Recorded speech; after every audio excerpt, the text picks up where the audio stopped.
Good afternoon to you all. Welcome to day 5 of our academic writing skills training. So I can see we have all the facilitators on board, and we also have Professor Rogerio. So would like to welcome Professor Rogerio to officially open the Friday session. You are most welcome, Prof. Thank you very much. Good afternoon to everybody, particularly to Rufaro and to our facilitators that everything have been doing to ensure that we have this training session on academic writing skills. Today we have the honor to receive the World Bank team leader for Mozambique, which she would like to attend our session. I'm not sure whether she's going to be here for entire session, but here, Dr. Ana Menezes from Mozambique. This training is being provided by the Center of Excellence in Agri-Food Systems and Nutrition of Eduardo Mondlane University, by recognizing the gaps in terms of knowledge on academic writing skills, so that we understood that it's important to provide this kind of training so that we improve our knowledge in terms of how to write, how to communicate, and it's being funded by the World Bank through the project which we call African Centers of Excellence, additional financing, phase 2. I would like to request you to provide your full name when you are registering an attendance list. From the previous sessions, we noticed that people sometimes they don't pull the full name. So please provide your full name when you are putting your name in attendance list, and don't forget also to put your contact. Given that after this training, any agents we call Technopolis, which is the agents hired by the World Bank, will be contacting you to fill the survey, but also to know more about the course that you attended. So please provide your full name and the contact to ensure that when they want to reach you, they can reach you.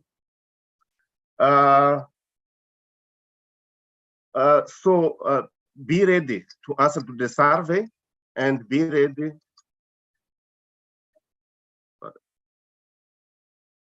to answer to the survey as well as to the call when the Technopolis, the agents hired by World Bank, contact you to know more about this course being provided. So for this, I would like to wish you a wonderful session, a good week, and tell you that we will be providing more training opportunities. So be available to attend if the opportunity that we're going to provide are interested to you. Thank you very much. Thank you very much, Professor Rogerio.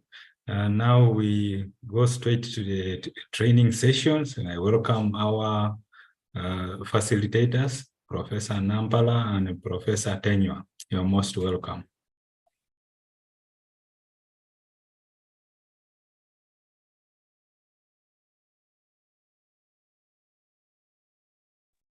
Thank you very much for the opening remarks, and we are pleased to be with you again. Day 5, the last day of our interaction and workshop. We very much hope that we have all picked one or two things, a couple of interactions that we've had. From our side, it has been very, very engaging, and we appreciate you all for the engagement. We shall continue with our steps, and friends, you will appreciate that it has been very loaded, and from day 1, we agreed that these are the typical components of a journal manuscript, but we also said that the order of its preparation is not the way it is presented. So we said we start with results, we align them, come up with an objective, undertake a process of interpreting the results, and then do a discussion of your results. And after that point, then you are sure you have news and that your paper is newsworthy. And once it is newsworthy, then you now map out the materials and methods, move to conclusion and recommendation. As of yesterday, those are the items that we had covered. In the previous workshop, we had the opportunity to say a little more about reference listing and the tools that are available for reference citation styles and listing. And in the interest of time, we have highlighted these two. We will not be addressing these two for this particular afternoon because we know we do not have much time. But we would like to now make time to go through all the remaining components and probably a little bit more, time permitting. We would like to talk about selection of the journal. We would like to talk about responding to reviews and so on and so forth, time permitting. But we would like to ensure that by the end, at time of closing, we have addressed all these issues. It's time for recap. We take off a few minutes to do a recap. From our side, we noticed that we started with very big numbers, 1,000 plus, and across the days, the numbers have been dropping. We tried to brainstorm on this, and we attributed it to lack of data. It is possible that most of the students, undergraduates, postgraduate, masters, PhD, do not have data. And the way this is designed is that if you do not have data, then it is a bit challenging for you to push it on. And so we appreciate now the number coming to almost half with what we started with. So we take it that we are not just imparting skills for the sake of it, but these skills will actually be put to use. And so we look forward to receiving manuscripts in the African Crop Science Journal. The African Journal of Rural Development has two calls for papers. One is on artificial intelligence, and the other is on community engagement. So these are opportunities that you would like to seize. I know one of the things that was discussed extensively and a concern from the students was that they are novice writers and there is no money, the paying journals are a problem, and so on and so forth. But here is an opportunity where we are saying the African Journal of Rural Development, you don't have to pay. It is not a paying journal. The African Crop Science Journal is $150 only, so it's not as prohibitive. And $150 is after acceptance. It is not paid for just submission. So by the time you pay $150, it's a processing charge for a paper that is going to be published. We have promised that we will send you a lot of reading materials. And we have time and again said, for a paper, all you need is good ideas. And great ideas will always give you very good data for publications. And all this we are doing because we want to impact on communities. Research that is done and not published is a disservice to the people that we are serving. So funding has been given, research has been done. Let's not just end things into presentations, but let's publish and share the knowledge. One of the things that also came through, I think as of yesterday, was a focus on social sciences and humanities and arts. We have a compiled book that we are going to share with you because it's available, open access. These authors wrote a very interesting book.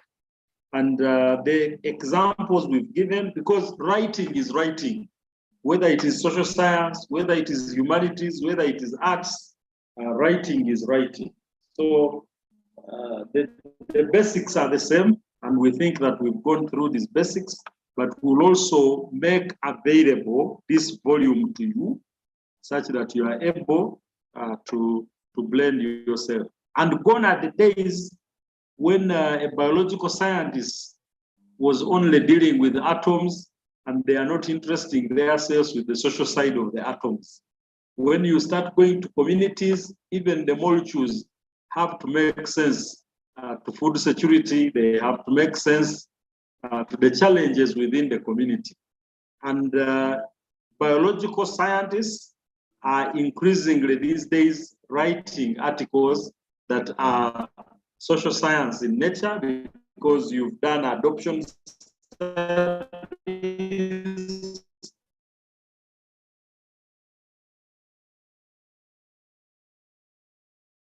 you've done community engagement, and that community engagement is probably key informant interviews about the randomized controlled plots and what we now have to also style ourselves for social writing. But the basics are the same, and that's what we've been going through. We've also talked about issues of bad science, and there are quite a number of publications. This is a commentary in nature, and we will also share this paper. It is available for your reading. And it talks about falsification, publication, plagiarism, and so on and so forth. Things that we've been discussing along the week. Now, we would like to say that the golden rule in publishing, scientific or academic writing, is that do unto others as you would have done unto yourself. If you are learning about a new topic, how much do you want to be deceived? You remember yesterday we had a very focused discussion on discussion of non-significant results. And of course, the submission always is that yes, non-significant results are results and that they should not be thrown away. Yes, that is correct. But remember, in your research, you're answering a question, you're testing an hypothesis. For example, if you're dealing with vaccines and you now want to take vaccines of polio, and you are testing them for immunization against malaria. Now, your hypothesis is that your question is whether the existing vaccines for that particular line of defense would work for malaria. Now, the fact that they don't work and you discover that they don't work, we already know. So you're not going to construct a paper and continue discussing how they didn't work and so on. The only thing is that if they happen to work in your experimentation, then that is big news. And our message is very simple. When it comes to academic writing, when it comes to scholarly writing, we are looking for news. And journals are out there interested in publishing this news and promoting scholarly undertaking. So let us not engage in discussing the obvious, because the obvious in our manuscripts is only a waste of time. It will not be received by the editorial team and by the journal. So it shouldn't be obvious things. But if the non-significant results are in the region of your interest and they are part of the hypothesis, part of the research question, part of the objective, then the discussion can flow. But even then, in your thesis and in your research reports to the donors, to what, you're free to include the non-significant results and all those tables and what. But when it comes to mapping out data for publications, publications are looking for news, the scientific news.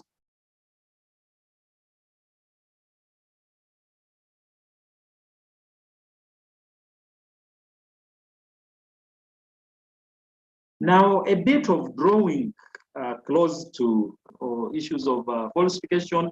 It's important for us to realize that the quality of writing is increasingly getting poor and poor.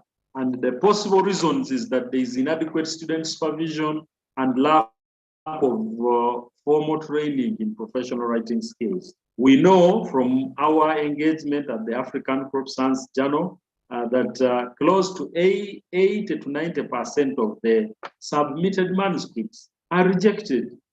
And this is not any different from other journals as well.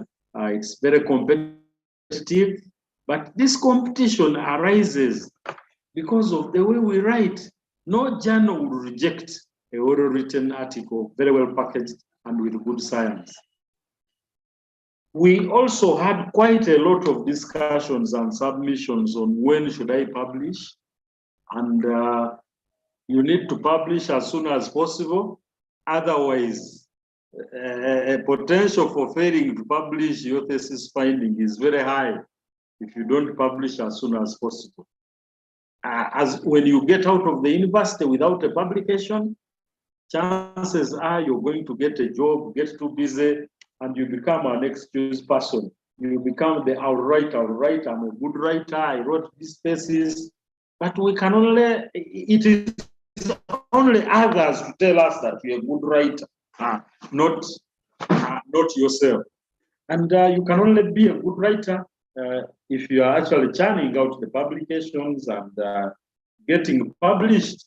But the story of our write does not make you a good writer. So it is important, and fortunately, universities these days, they require that at least you publish one article at master's level before you graduate. And at PhD level, they will require that you publish at least 2 articles before you graduate. It's important to know that most journals have a cut-off point for publishing findings. If your research, the time you did it is more than 10 years, chances are that that work will not be published because it has been overtaken by time. More studies have been done and so on and so forth. And so the data is considered obsolete. This was a question that many of you asked. Now we need to say something about authors and authorship. Who is an author in a journal article? Is it the one who writes an article, the one who does research leading to an article, the one who does research and writes the article, the principal investigator of a project leading to an article, or one selected by the principal investigator? Well, whatever the case, an author should be able to speak for at least 3/4 of the contents in the article.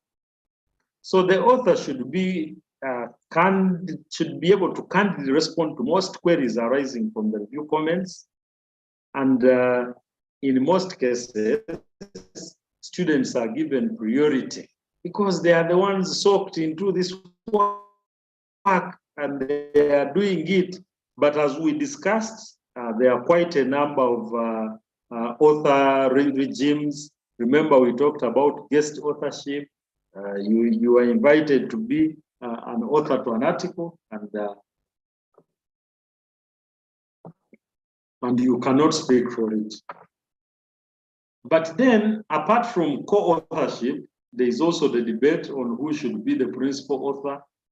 This is a very, very big debate in universities because it leads to earning of points and promotions. But who should be the principal author? Should it be the the PI of the project? Should it be the student who does the work, even if she fails to write or contribute to the article? Some students abandon their theses and they even fail to write. They graduate and move on because some universities don't require articles. Should it be the student supervisor, or should it be a person agreed upon by the research team, including the student? Students normally have very low bargaining power, except after graduation. So sometimes they get coerced. They wouldn't even have a say in which journal the paper is being sent. And sometimes this issue of authorship and co-authorship raise a lot of conflicts. And there are conflicts that we see even at the journal level. And we have to let it to the authors and co-authors to sort it out. This schema represents a very the senior graduate student on the project, and it's from this write-up, the thesis, that we are now moving on to evolve the paper.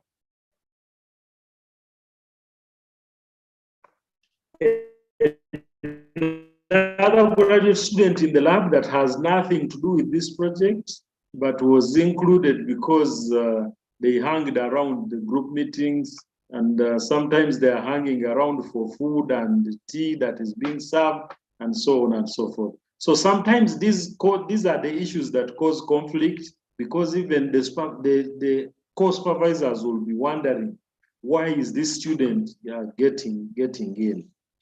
The third author, first-year student who actually did the experiments, performed the analysis, and wrote the whole paper, and they sometimes think this is being unfair to be a third author, and they would like to be the first author. In the middle, we could have an author and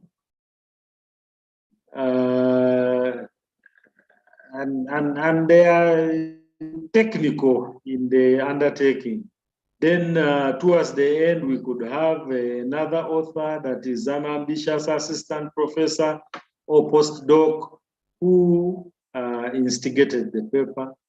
In the last, we probably have the boss, the head of the lab, who hasn't even read the paper, but he has got the funding, or she has got the funding, and they are famous. So the authors would like to write on their name to get the paper accepted.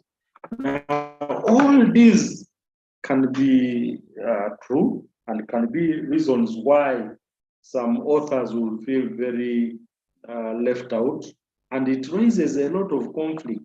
Even the senior author may be wondering why their supervisor is including so many people into their paper when these people have done nothing. Now, to avoid these conflicts, it's important to encourage it and to start discussing authorship when you plan your research. It's important to decide authorship before you start writing each manuscript, because you may have 3 manuscripts from your thesis, and nobody says that the authorship should be just as it was on the first paper, second paper, third paper. So for every paper or manuscript that you're developing, you need to decide authorship before you start writing each of the manuscripts. There is a very comprehensive paper by Tim Albert on how to handle authorship disputes, a guide for new researchers. And this paper is available. Again, we shall put it part of the package of the documents that you're going to be provided with. You need to avoid multiple submissions because it is unethical and is potential for rejection. Sometimes it is the same article with minor changes. Either the change is the title or the changes the authors. This needs to be avoided because it will land you into big problems. Because if you look at the region, East Africa, and you're writing a paper on beans and pathology, chances are that somebody, Professor Bruchara, who has done pathology in beans, will be the reviewer. Now, the two journals are looking out for Professor Bruchara, pathology on beans. So the same paper in two different journals, submission, will be sent to Professor Bruchara, and so on and so forth. In modern trends of public publishing, some journals may accept this arrangement of submission of multiple articles, but the editors-in-chief of the different journals must know. We'll be sharing another comprehensive handout that discusses these issues and so on and so forth. Now, many times we talk about plagiarism, but we don't talk about falsification or doctoring of data, which entails changing or misreporting data or results or literature. And that sometimes this is done intentionally in order to falsify, in order to bend the data towards that which you want. Yesterday we were discussing a very interesting case. Sometimes NGOs are promoted technologies, and their claim is that these technologies work and they're efficient. And then now you do a research with that NGO, and then you discover that the existing technologies are more efficient than the new technology that the NGO is promoting. Now, that can be quite a challenge because you still have to disseminate your literature. You are not just going to throw it away. And that is why some routine development work is never subjected to research. It remains in the development context and benefits specific beneficiaries, for which that significance that may be found in science is probably not applicable. Yeah. And then, of course, we have publication, which is making up data or results. Now, time permitting, we'll be talking about addressing review comments, but just to highlight this slide, that once you've submitted your paper for review and comments come, you don't need to be rude. If a reviewer says that the method or the paradigm the authors propose is clearly wrong, do not say, yes, we know.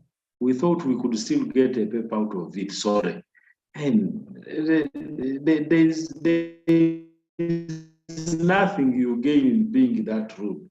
But a calm response, like is on the slide, the reviewer raises an interesting concern. However, the focus of this work is exploratory and not performance-based. Validation was not found to be of critical importance to the contribution of this paper, because when they send the review comments, they are giving you an opportunity to rebuttal. They are giving you an opportunity to engage with the editorial team and see what is happening with the editorial team. Another example, the reviewers failed to reference the work of Smith et al., who solved, the authors failed to reference the work of Smith et al., who solved the same problem 20 years ago. Now, your response could be, we didn't think anybody had read that. Actually, their solution is better than ours. So now you can see you even knew that there is something better, and now you are trying to promote through publication something that is otherwise of less impact. Now, simply said, the reviewer raises an interesting concern. However, our work is based on completely different first principles. We use different variable names and has a much more attractive graphical user interface. Yeah, so with these kind of responses, you will melt the the reviewer's concerns, and maybe the paper will be taken up. And lastly, there is this example. This paper is spoiled. Now, your response, you, probably the name of the reviewer. I know you are, I know who you are. I am going to get it. When is my turn to review? I'm going to get to you when is my turn to review. Now, this is not necessary. Simply say, the reviewer raises interesting concern. However, we feel the reviewer did not fully comprehend the scope of the work and misjudge the results based on incorrect assumptions. And that opens way for you to interact with the reviewer and show them that what you did is better than what they are trying to say. I don't think we need this. I don't think we need this, but we need this. Throughout the training, many of you have been saying, how do I get to the journal? How do I get? But there is a tool called MyGen. MyGen, Journal Author Name Estimator. All you do is to get it from the internet. It is the free access. And then you type your name into this box once you've clicked at it. Or once you type your name into this box, all the publications that are associated with you will come. Or if you want journals in a particular field or a paper published in a particular year and in a particular field, all you need to do is to click at this, or click here, or here, download them or archive them, especially for the open access journals. So MyGen. But in addition to MyGen, there are also thousands and thousands of journals in Research for Life that you can access. And they are free. You can access them at no cost. Now, friends, having said that, we would like to gravitate to the other components that we will not talk about. And first, we would like to talk about the abstract. Now, the abstract should be very definitive rather than descriptive. And it's very common to find authors saying, this paper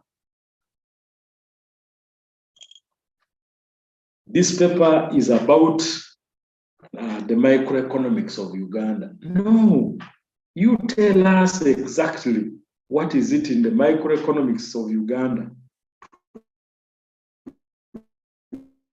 which this paper is about. So say it, and say it in a few words such that we know what you're saying. A good abstract for manuscripts that are moving on to be processed as articles to be published contains usually 250 words only. It comes off as one paragraph. It's a standalone and complete. And when I say standalone, if you are reading it, you should now want to look at the paper because you found it exciting, but it should tell you all the message about the paper.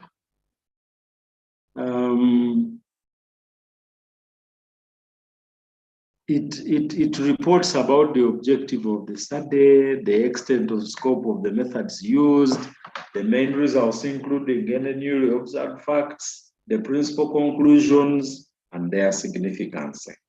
And to that, we can add the implication. Either it is to be adopted or what.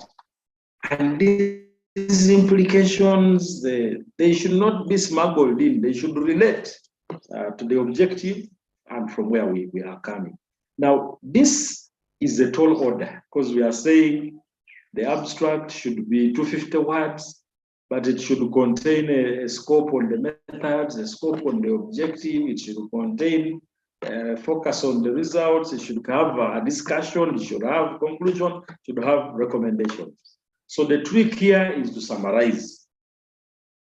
And it is possible to summarize the thesis, to have a good paper with an abstract that is 250 words. It contains all the keywords by which the paper should be indexed. And these are sometimes listed separately below the abstract. So a line below the abstract, we have the keywords. Now, the problem with keywords is that many times authors use the wording that is already in the title of the manuscript. Now, this is wrong. Actually, by definition, keywords are those important words about the study, about the article, that can be used in databases to search and find this article, but are not part of the title. And that makes sense because the title is in itself full of keywords, and the title, therefore, can be used to locate the paper in databases. So now keywords is another opportunity for you to come up with a different set of words that relate to this work and are captured in the abstract. One other mistake that many people make is that they say abstract and then they expect to go backwards and pick data from 5 years ago, and they are picking information now talking about IPM, integrated pest management, and they are picking it from somewhere else. It's not related to the report. Even if it is related, maybe the paper is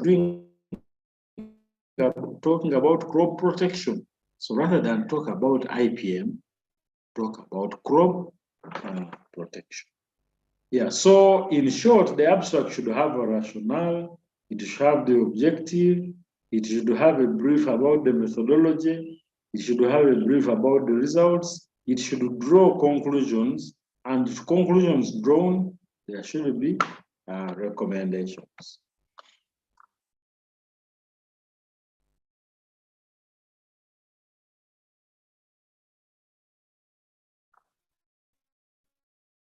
Okay,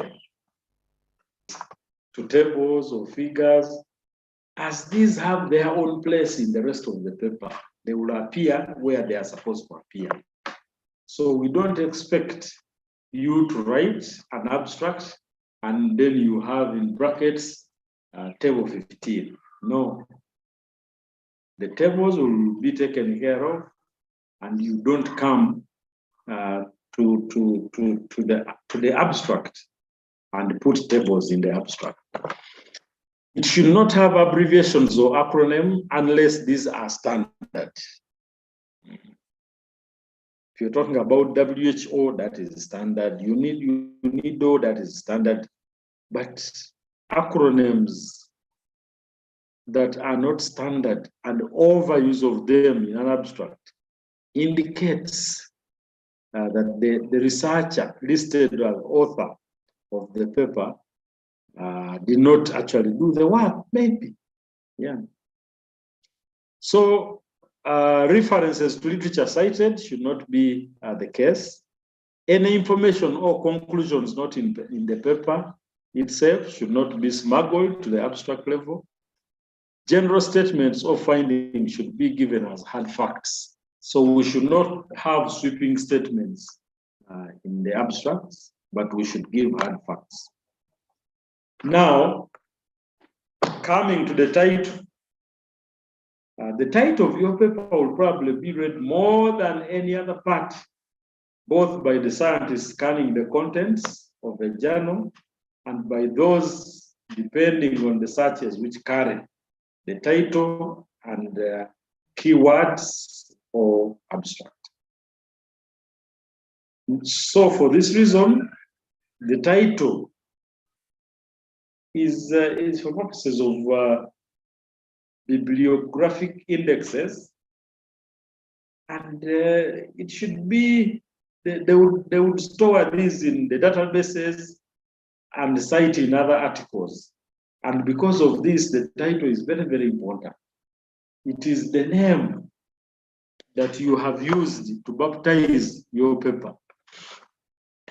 So a good title may help future researchers find important information.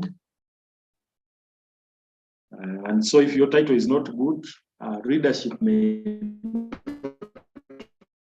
be good as well, because the title then will not be easily found, while a poor title hampers retrieval of information. So a good title should contain few words as possible. In many journals, it is limited to 25 words. And some will even take fewer. There are journals who will say they want 12 words. Oh. So, and you know, when you're writing, the longer the statement, the more it creates a respect. Or the longer the title, the more it becomes a statement, and the more it creates a respect for mistakes, because you will end up repeating yourself. So 25 words, fine. It describes the content of the paper accurately. And this sometimes is a cause of rejection. When you read a paper and then you advise the authors to change the article, because now the paper has many sections and data, and the reviewer will say, but now they are talking about this and this, but now in the title is not reflected anywhere. And if it's not reflected in the title, chances are even in the methodology it will not be reflected. We need to avoid abbreviations, formulas, jargon, scientific names in the title. These have their own place in the rest of the body of the paper. We need to describe the subject as specific as possible within limits of the space that we have. So normally 2 pages. Now, a good title usually omits the verb and is only a label. Once it has the verb, then it will be a complete sentence. But good titles are not sentences.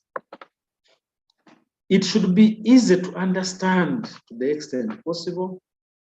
It contains keywords for the benefit of informational retrieval. So you see, we again are back to keywords. We have keywords in their own section below the abstract, but we also have keywords in the title itself. So the words that you put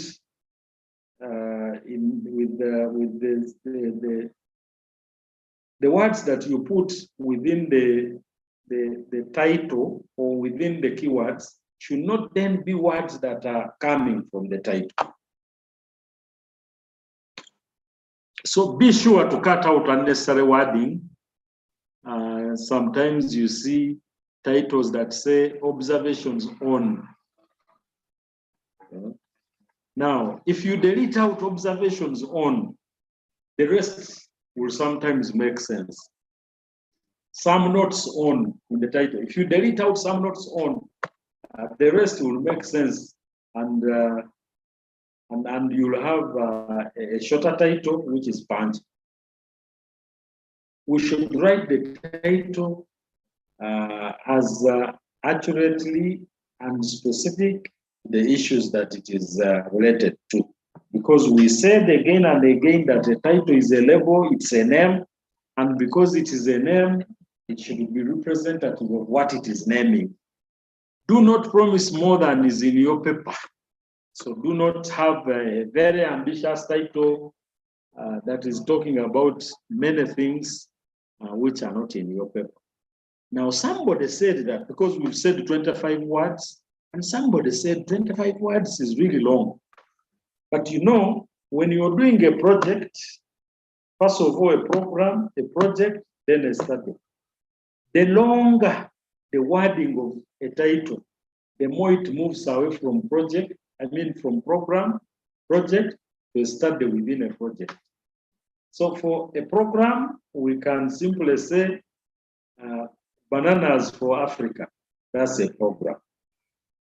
For a project, we can now say extraction, a project on extraction of amino acids from bananas in Africa. Now for a paper, we would want to be very specific.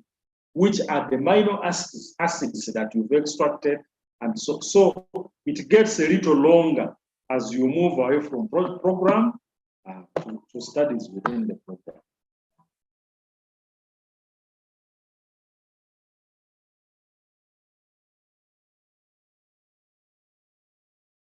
It is important for us to make keywords stand out from the title. And this is done usually by putting them first. If you say IPM in cabbage, that is different from cabbage and IPM. So cabbage and IPM implies that cabbage is what is driving the literature. IPM and in cabbage production, then that means it is the other way around. So it has also some vector and mathematics that you need to, because writing is mathematics, as they say. Follow the style preference of the publication for which you are writing, and this is very, very important. Sometimes it can lead to rejection if we have not followed the style. Now, the other equally important section in your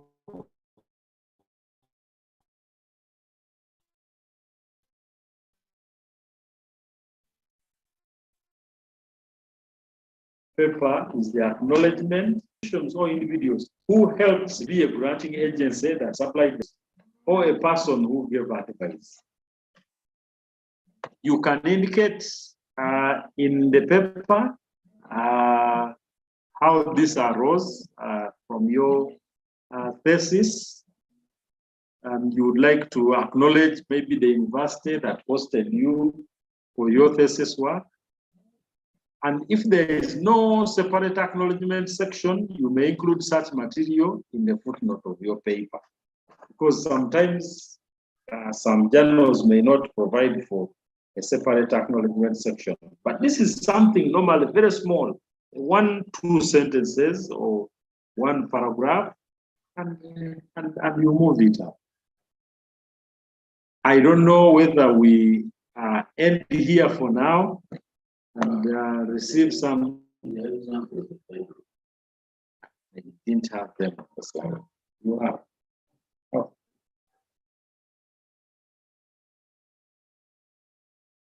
We have some examples of titles, and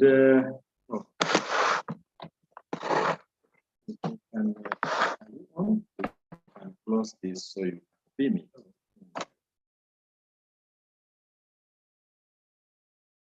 I think it's okay. Don't have master. No.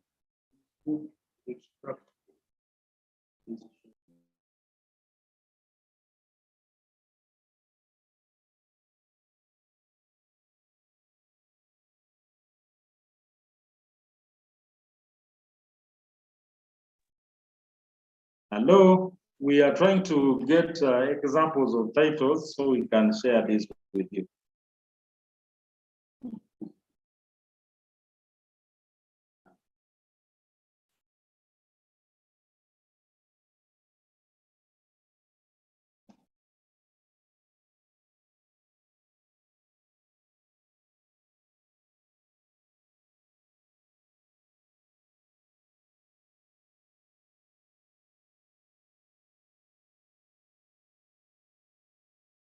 Not put this in the slide where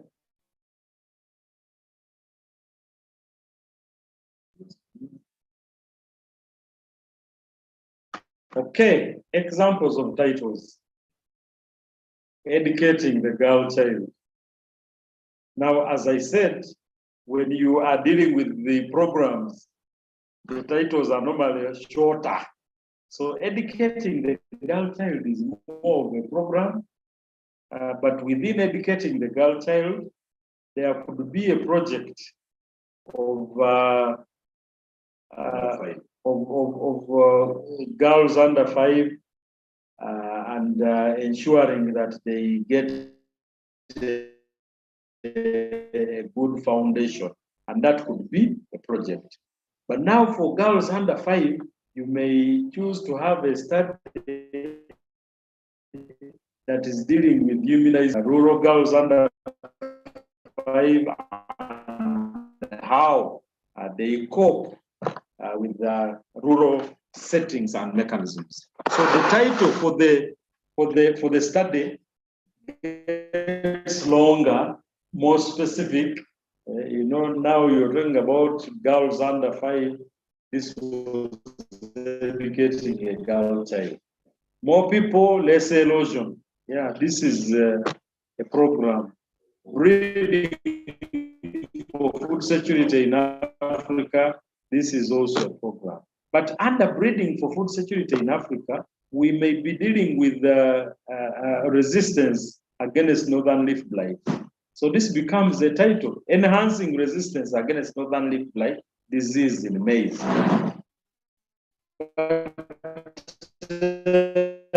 We don't need to replace. So you can see this Exorohiram tassicum, Zimeizi are highlighted in red, and our point is that these can be removed, and you can have your title Enhancing Resistance Against Northern Leaf Blight Disease in maize in Uganda. But as scientists, normally we really like our titles to have scientific names in there. Now you can see these examples that you have on the slide. Whatever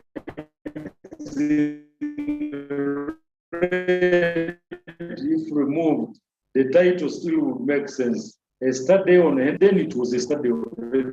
So we don't need to remind readers that this was a study. We would simply start enhancement of resistance against northern leaf blight disease in maize, in Uganda. We don't need to add the site where this was done and so on. Yeah, the place for this is methodology. And of course, the same applies to the lower title that we have placed. I think that's it. Yeah. We can stop sharing this as well and continue. So you are ready to continue from here?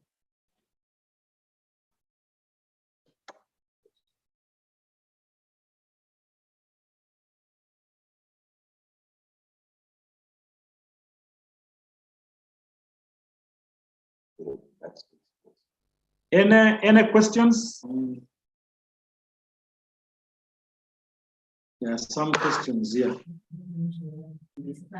Yes, there are questions in the Q&A, but also there is a one which came before maybe you joined. Maybe I can read that one for you and then you continue with the rest. Please. It is saying, kindly, Prof, expound more on how I can derive 2 to 3 papers for a journal publication from my PhD thesis objectives. How do I construct the objectives in a manner that gives me more papers? You explained this in the previous sessions, and if you don't mind, you can illustrate with more examples. That is from Paul Luther.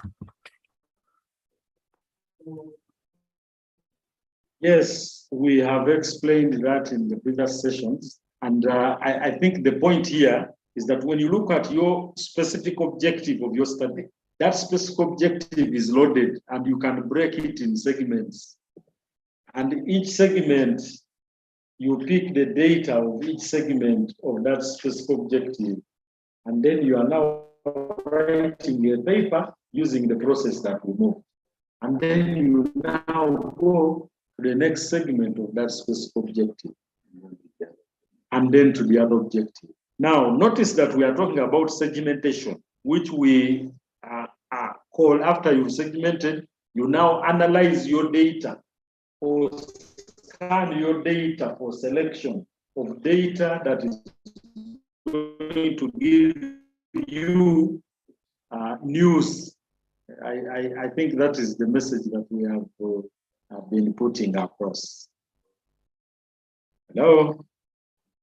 I hope that answers that question to some extent. Yes, you can continue with the rest. Would you please share us some of the best free journals for academicians to publish their work and access?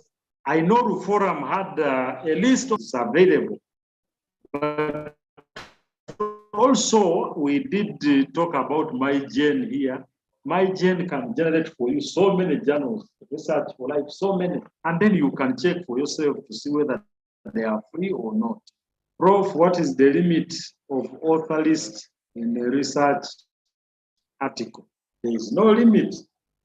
There is no limit, but remember, being an author indicates contribution, that you have contributed to science. But also, we prefer the most recent citation. And secondly, we don't allow listing journals or papers that you have not read.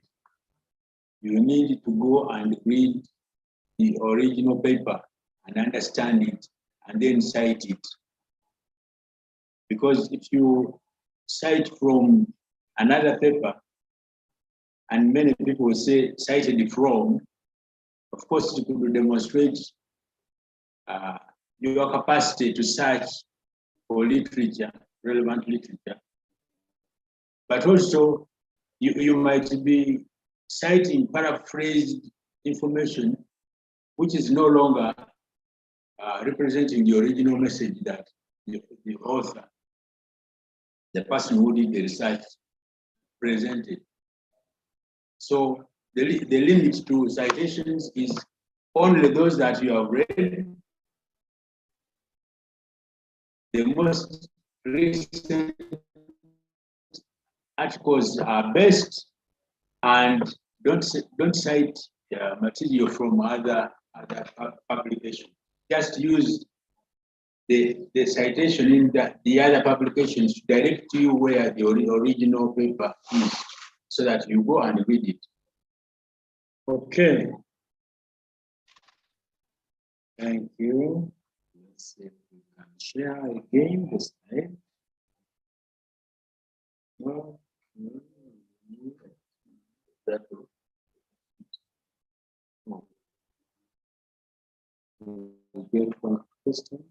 Yeah.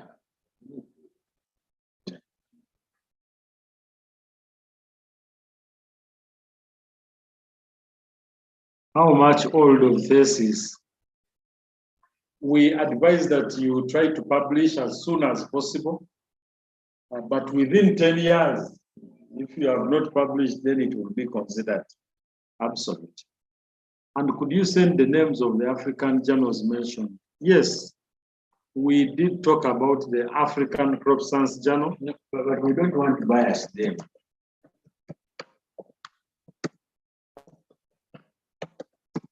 And we also talked about the African Journal of Rural Development.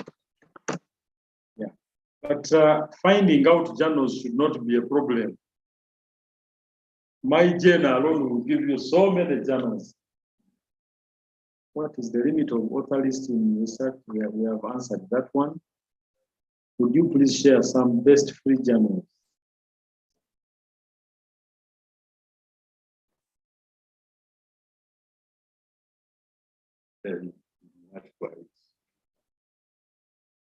Some best free journals.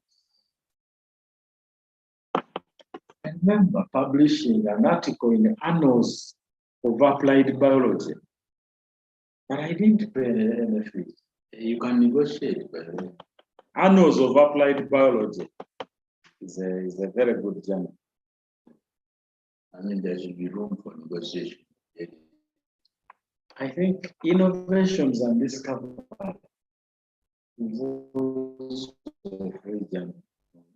yeah, there are quite a number of free journals. And by the way, journals depend on your field. Yeah. Agronomy, pathology, yeah. So it depends on your field. Journal of Manuscript.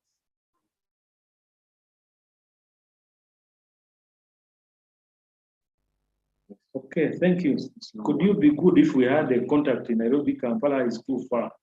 Could staff from Kampala Center perhaps create a meet the people session this way?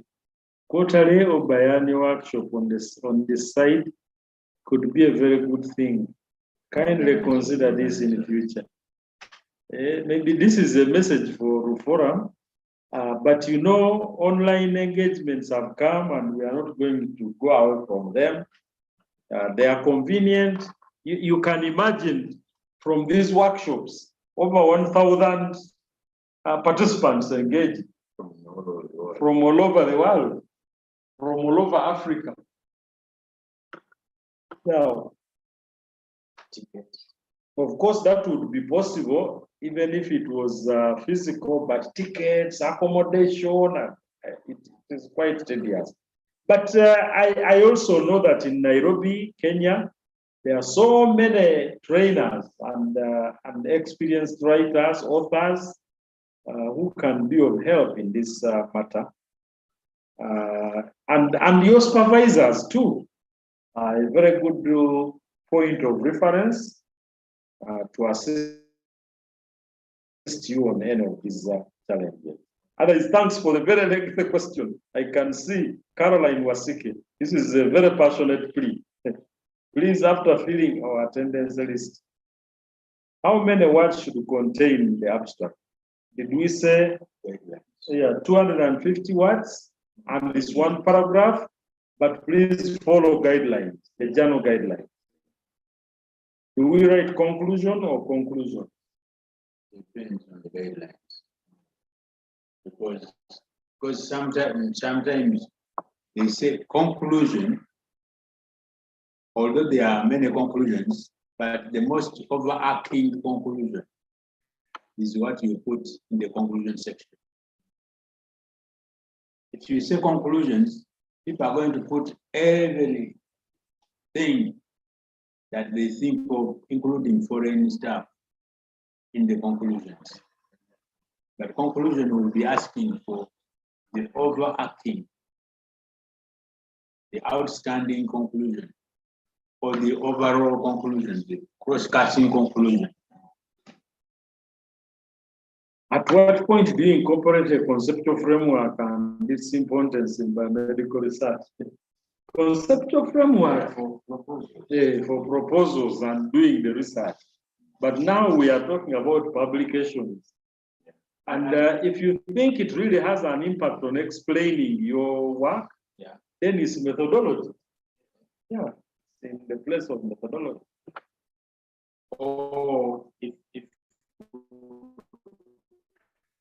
your work was on conceptual framework and it's entirely on conceptual framework, then the paper will be on conceptual framework. Okay. Why is the proposal of a publication settled differently from the objective? Can you explain it using an example? For instance, let us take the objective, determine iron and zinc in a common bin. I need how to formulate the title for this publication. This is a very, very important question because many times students pick the objective and it becomes the title. So you read and they say the objective is to determine high zinc and iron in a common bin. Okay? Now, then that doesn't make sense.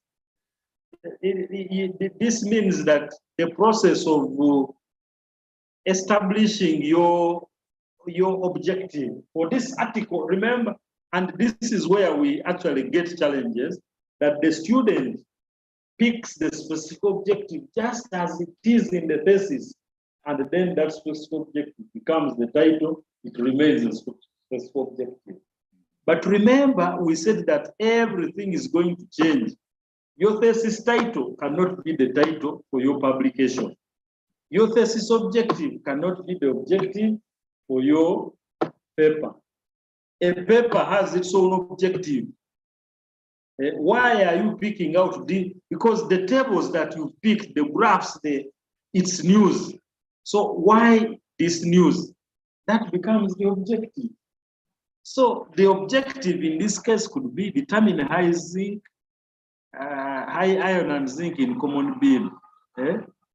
So maybe or iron rich beans. Maybe the objective of your paper could be Identification. Yeah, identification of iron-rich beans. After you've written the introduction and you've given the hypothesis and what, then you tell in and you say, now therefore, this study was focused on aspects of determining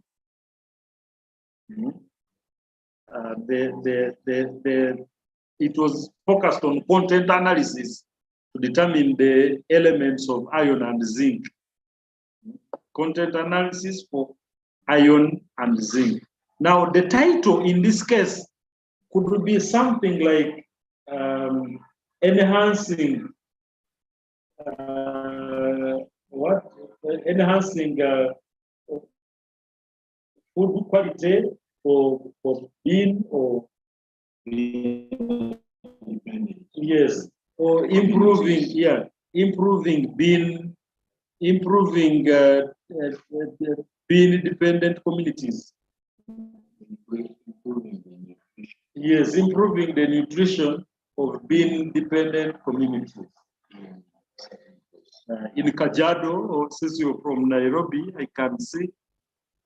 No, Eric in Rugira, maybe not. It was the other one from Nairobi. I hope this is clear because I think this is a very, very good question. It is a challenge to many of us that we simply pick from the report an objective that was, after all, already accepted and has been vetted by the department and is passed. So we simply pick it from the report. It is the objective of the paper. It is the title, and things just don't add up. So the title is higher than the objective. Yeah. And the title is pointing more to the community problem you addressed. So within the problem, you selected an aspect for your study, and that becomes the objective of the study. Yeah, and the title cannot be achieved. It's the objective that can be achieved. Exactly. We can only contribute to community challenges. You cannot claim that you are the only one dealing with the challenge of nutrition. Yeah, but it is based on problem analysis. You remember, you had a problem, you analyzed and got root causes and selected a few to constitute your study problem.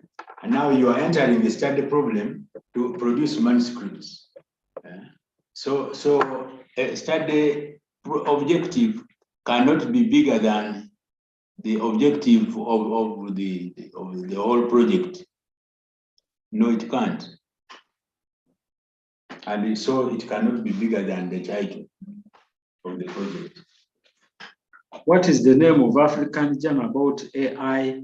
I think what we said, the African Journal of Rural Development has put up a call on papers addressing aspects of artificial intelligence.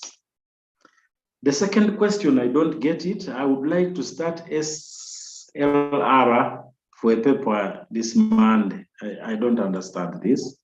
The abbreviation is necessary to write recommendation on abstract section. I think yesterday we talked about recommendations. Maybe what we need to add here is that not every study will have recommendations. Some studies will end at conclusion. Because recommendations are the input into the development context, are normally the recommendations. But sometimes we don't have those recommendations. So some studies are forced to have recommendations, yet they are not designed to generate recommendations and are supposed to end at conclusions. Yeah. So is it necessary to write recommendation on the abstract section? Yes, if it is there. And you don't write many, you write the main or the cross-cutting, the one answering directly to the objective of the study.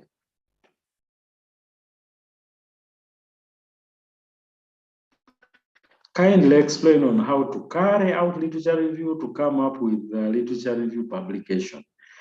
We don't have time, but we are going to share a paper, an article published that talks about how to do literature review.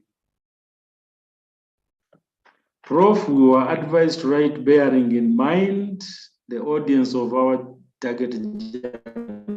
Yes, correct. Does this mean we would have to rewrite the paper differently if the first journal rejects it? Absolutely. Following the guidelines. Yeah, you have to follow guidelines. Most likely you will not rewrite the whole paper because science is science and everybody is interested in science and the completeness of the results and the message. So when you switch to another paper, normally it is the citation style and referencing style that will change. And a few things like some journals use approach for methodology. Some use materials and methods, even if it is methodology.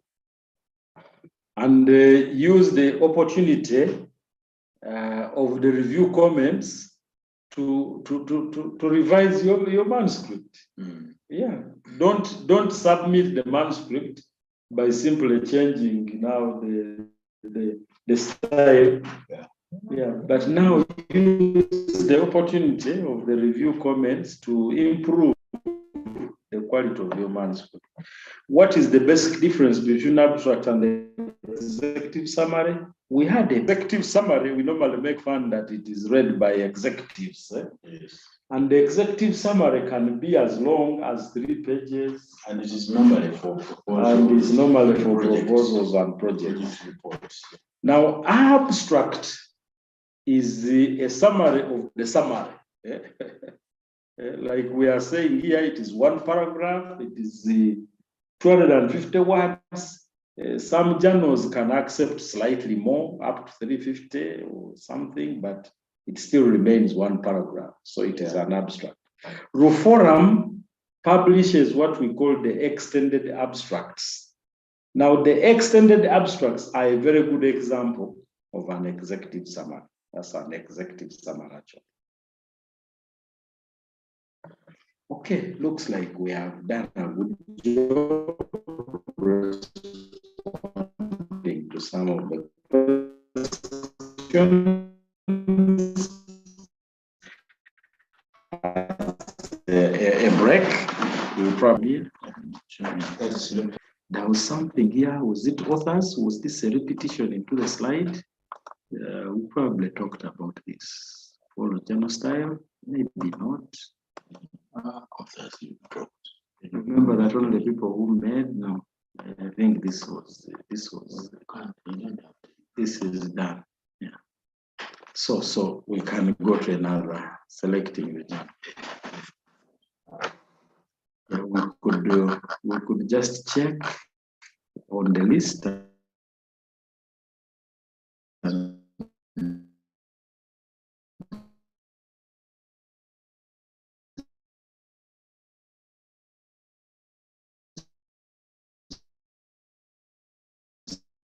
See, we can now, maybe we can talk about acknowledgments. Yes, we talked about keywords. Now, a running title is a short form of your title, about 5 words, which still makes sense and appears on every page or every alternative page of your paper. And this was the practice, especially during the time when they were hard copy. Because now if a paper falls out from 20 pages, you still can locate it. So you have a title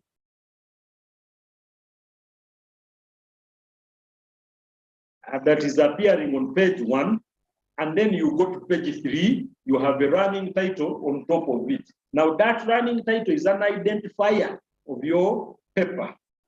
And then you can see why it is on page 1. If I flip back page 2, I still have the title. Now it goes to page 3. If I flip back page 4, I still have the title. So there is no need for putting it on every page. But of course, that is when you were not, the journals normally have back to back.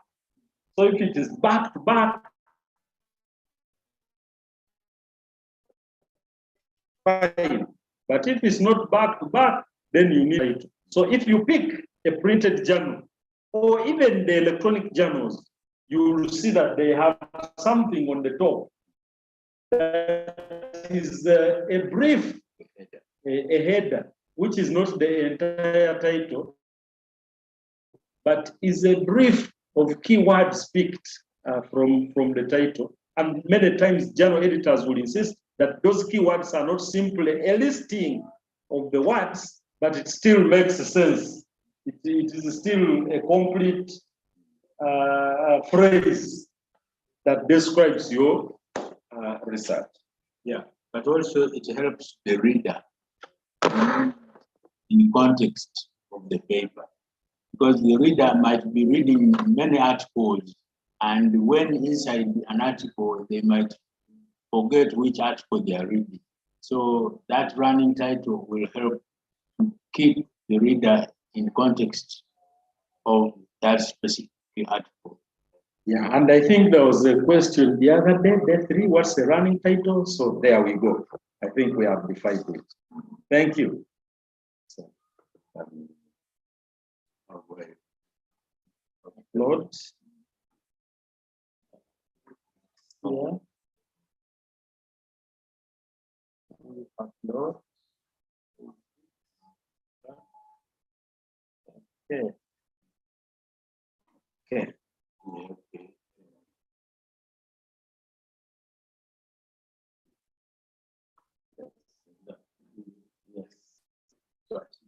Yes. You place yours. Yeah, I will.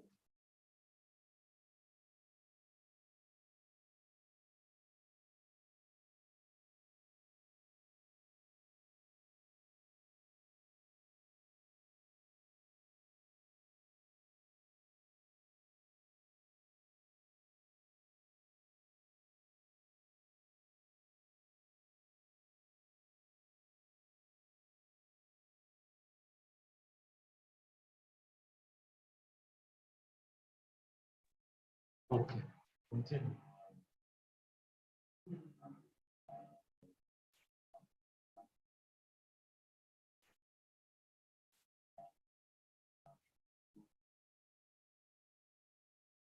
Okay, good afternoon, good morning.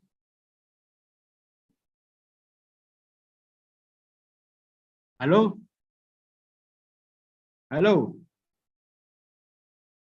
Yes, Prof, we are hearing you. Messages are telling you, yes, yes. Okay. Okay, like we said, I don't remember on which day, we said that it's not necessary to select a journal before you begin writing your manuscript. Because if you do, the journal has a lot of rules. Bold this, italicize this, put a comma here, put initials here, put a footnote, that is going to bog you down. when actually you are supposed to flexibly create knowledge, create information that you are going to use and systematically within the paper. So it is best to select a journal after writing the content, the scientific content of the message. Okay.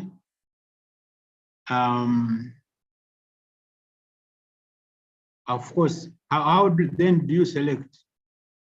Well, you can find out from colleagues who are publishing or who have published in your field.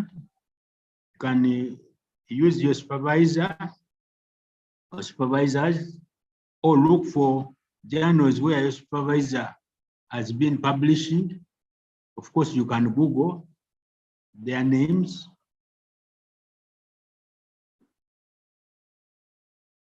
And possibly look for journals that they tend to cite more. And then we will give you some clues, some tips as to how to evaluate those journals for suitability to your manuscript, or in terms of quality of the journal. Use your keywords. Those keywords under the abstract are purposely for selecting, for choosing journals or papers online. Okay, so they are, we normally say keywords are the unique words, maybe 5 of them. And those unique words must be present in the abstract and absent in the title. Now, absent in the title because the whole title is digitized, so you don't have to use words in the title. For them they are digitized, okay, or indexed. But any other words that you can use to select that paper are the keywords. Okay, and we minimize the keywords in the title because you remember we want to start from where the reader's knowledge stops, so that we connect with their interests and flow away from their interests towards the news that we are trying to advance to them.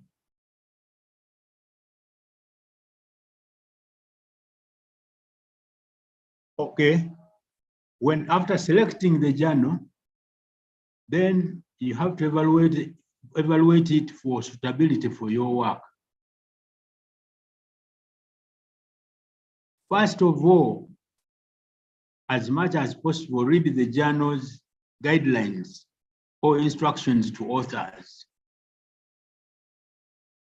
That part is very, very informative.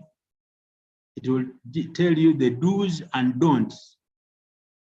And in the process, you might find your article, your manuscript might not fit the requirements of that journal. And indeed, issues of publication charges will also be displayed. And if there are any negotiations for developing countries, that information is also provided. Okay. Review the journal's mission and mandate to make sure that your manuscript fits within that scope. And again, that information is available in the guidelines. Establish whether the journal charges and whether it charges processing fees for your manuscript. Now, processing fees might mean as you submit, you pay the fees, or publication fees. That is only, you pay only if the article has been accepted. And then make your decision on what you want. And journals that charge outright are normally, they are suspected of being predatory journals. That's one of the suspicion of predatory journals. You submit, you pay, and within 2 days, your paper is out. It's not reviewed. You find the text is exactly the way it is. And when you read the text, you feel something needed to be done to improve the quality. Okay.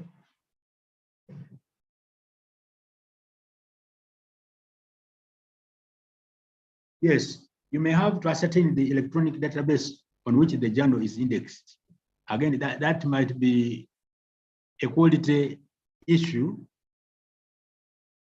because some databases might be suspects. And so if they are, then you don't have to go there.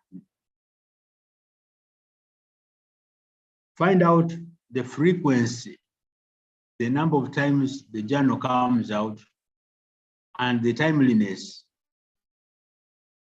of publication of that journal. Many journals will say we publish 4 times, but you might find since 1997, they have never published anything, okay? Or they publish 4 times, but the frequency actually varies between 2 times a year to 4 times. So there is irregularity in publishing of their work, and then you have to weigh and see whether you would put up with waiting for the next publication whose timing is not quite certain. Okay, and some journals might be back like 2-3 years, and you can't be sure when the next issue or volume will come out. And some journals combine years as one publication, so you get a volume which is carrying 2 years publications. Okay.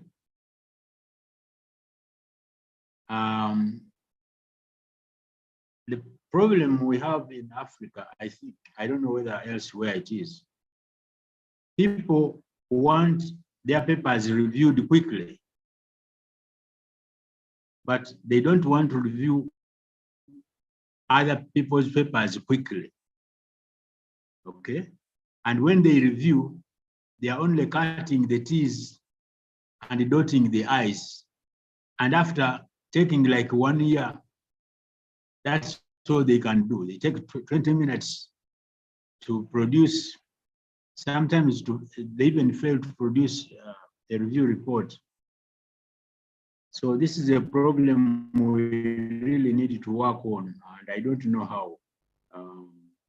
Well, if your institution insists on impact factor, then make sure the journal has an impact factor. And we discussed impact factor some few days ago. Now, again, before you submit, access the most recent publications, papers of that journal, and read through about 2, 3, or 4 issues and weigh the kind of science and the direction they are currently pursuing, and see whether your manuscript measures up to that. If it doesn't, please don't submit because it will be rejected. And then double check for predatory status of the journal.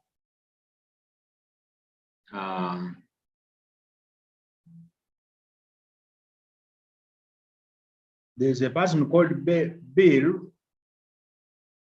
who started off the wave of identifying predatory journals. and he was used as a reference person.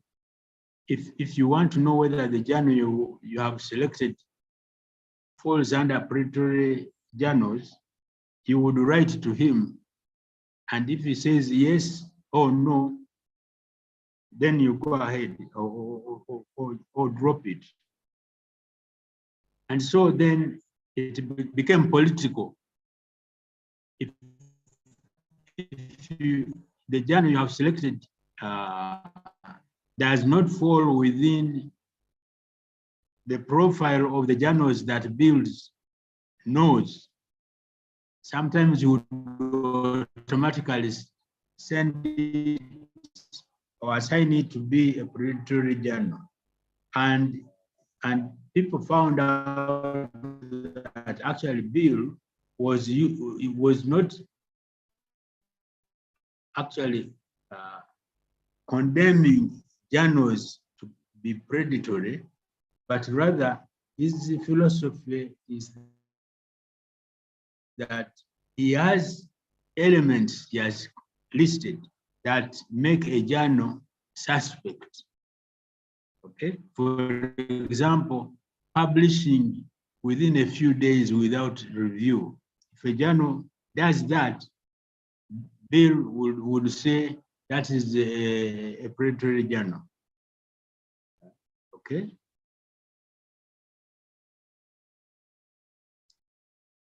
And sometimes if it doesn't have an impact factor, it can also be identified as a predatory journal. And then people also realized that journals from Africa and other developing countries would fall prey, they would fall victim of Bill's listing of predatory journals. So, but as soon as somebody hears this is a predatory journal, if it falls on Bill's list, of course, you know the reaction. You just take it that this journal is condemned and I should not send my paper there. And same for people who are assigned a job of evaluating your articles. If they check and find your article in a journal which is on Bill's list of predatory journals, of course, they will just put it aside.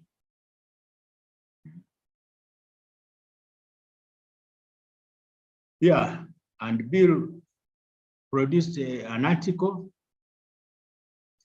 in 2016 titled Essential Information About Predatory Publishers and Journals.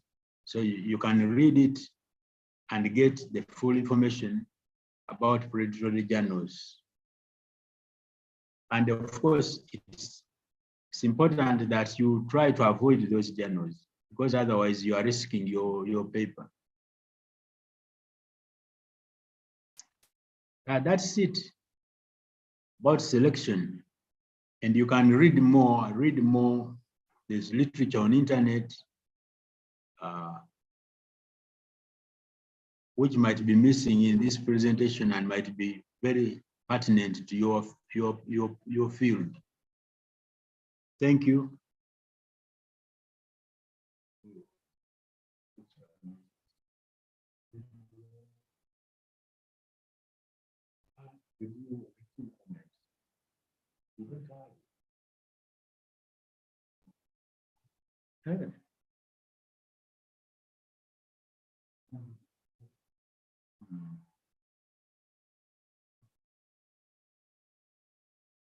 So can we have some questions as we possibly prepare for another? Okay, Prof. So we are going to start with the Winnie a team. Winnie, you can unmute yourself. Then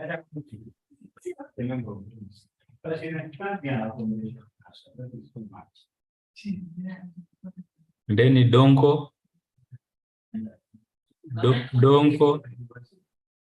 Donko, Yes, please sir. go ahead and ask your question. All right. Good afternoon, sir. Good afternoon. Yes.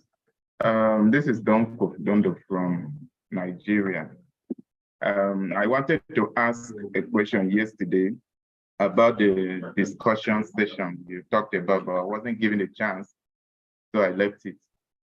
I wanted to ask, you mentioned the fact that during discussion, we should avoid, citing, bringing in other people's work from other instances, because it will look as if at the end we're discussing other people's work instead of the one we have done. But I have a case where I did that kind of thing, and the supervisor insisted that my discussion was not valid because it wasn't showing, his reason was that it is not showing evidence of research from other researchers. And so it should not be done, that the discussion must be cross-examined with other ones, to show that. So you said that yesterday, and I found it difficult balancing the whole thing. I don't know if you can shed more light on that, sir. Thank you. I hope I've got you right. That we said you don't need to use literature in your discussion. Is that right? Yes, not really. I mean, the issue of, you want to discuss and then you want to cross-examine your findings with another person's finding, at every parameter you want to discuss, you want to compare this, and all of that. You now said that that was not right. But I was now citing an instance where I have an experience with some, okay. Yes, I'm listening, sir. No, we said when writing a discussion, yes, you list questions. Okay. But as much as possible, list questions that interrogate your results, because that will be now information coming from you, and that's what we are most interested in. However, towards the end, formulate questions that will contextualize your work with the existing work in literature. And tell us, don't just say our work is similar to that of so and so. No. Yes. Similarity doesn't mean the same. In what aspects is your work similar to that of others? And what do you think is the implication of that similarity? Does it mean an intervention formulated in your work can be used elsewhere in an environment where these people did their work? And then also ask yourself, are there any contradictions in the literature related to my results? And then now tell us why the difference between literature that is supporting your work and literature that is not supporting your work. And at the end, tell us, so what? What is the way forward? Are you suggesting further investigations because of this divide in opinions? So really, we didn't say you don't use your literature, but we said delay reaching the literature part by asking yourself as many questions to interrogate your data as possible, so that you become an authority. This paper becomes an authority for citation for the first time, because most of the work or the ideas are coming from you to join the literature pool or literature knowledge. That's what we said. So I don't know that. Donko, is that okay? Donko, you are muted. Is that okay? Donko? Yes, this is very okay. I'm clear now. Thank you so much. Okay, thank you. So next we go to Gertrude. Gertrude Nangeke, please unmute yourself and ask your question. Gertrude. Or we go to Goretti. Goreti Nagawa. Goreti. Yes, thank you so much for this intensive training. We really appreciate. My question goes to, my question is in line with the posting a preprint. When I tried to send my paper during review, like when it was rejected, for example, then I was requested by Research Fair, for example, where I was publishing that. And I sent a preprint. It bothered me a bit to know more about a preprint. That's why I'm asking. And then what may be the good thing or the fate in sending a preprint? Let me give an example here as I conclude. I asked a friend of mine and he told me he sent his paper, and then he was also told to send a preprint. When he did, as the manuscript, the journal were making corrections. After the preprint was made, it was like a published. So when he sent the paper again, the journal company told him that we cannot, because this paper is already published. Kindly guide me, help me there, and the others who may have the same question. Thank you. Okay, there, I mean, like in any of these academic endeavors, there are new developments, and one of them is the preprint. Now, some journals will in a way not really publish, but will put on the website whatever materials they receive, including your submissions. And as they process the reviews and whatever, people are already, the public already has access to your submission. So that's a preprint.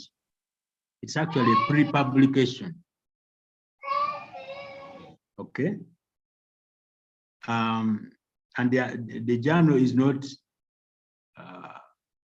bound by any mistakes in your work. I think they do some pre-screening so that they see some papers that are likely to make it into the publication and then use them as preprint before publication. Okay, just like some journals, when you submit, they put the paper on the website and then ask experts to please send comments, so that any expert out there can look at this paper and send comments, so that instead of sending to specific reviewers, this paper is available to any person who knows about its particulars, and they are able to send comments, and those comments are sent to you, and you have to answer to them, okay, candidly. So that's a case of preprint, which is not called preprint. So in summary, a preprint is a paper submitted and uploaded on a website for people to, and in the process, people are reading and using it, by the way. They are reading and using it even before publication. And I know PLOS One has a preprint version, and quite a number of others. The other day we were in a conference of open access, and they were talking about preprints, and some journals have gone very far into that preprint, but probably not many in Africa have that. I don't know whether I've tried to answer your question.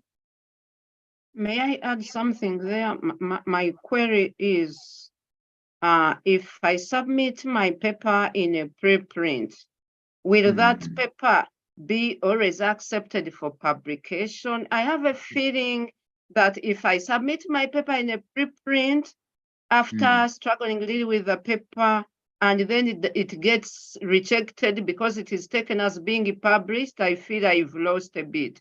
Professor, what do you say about that? It's not published.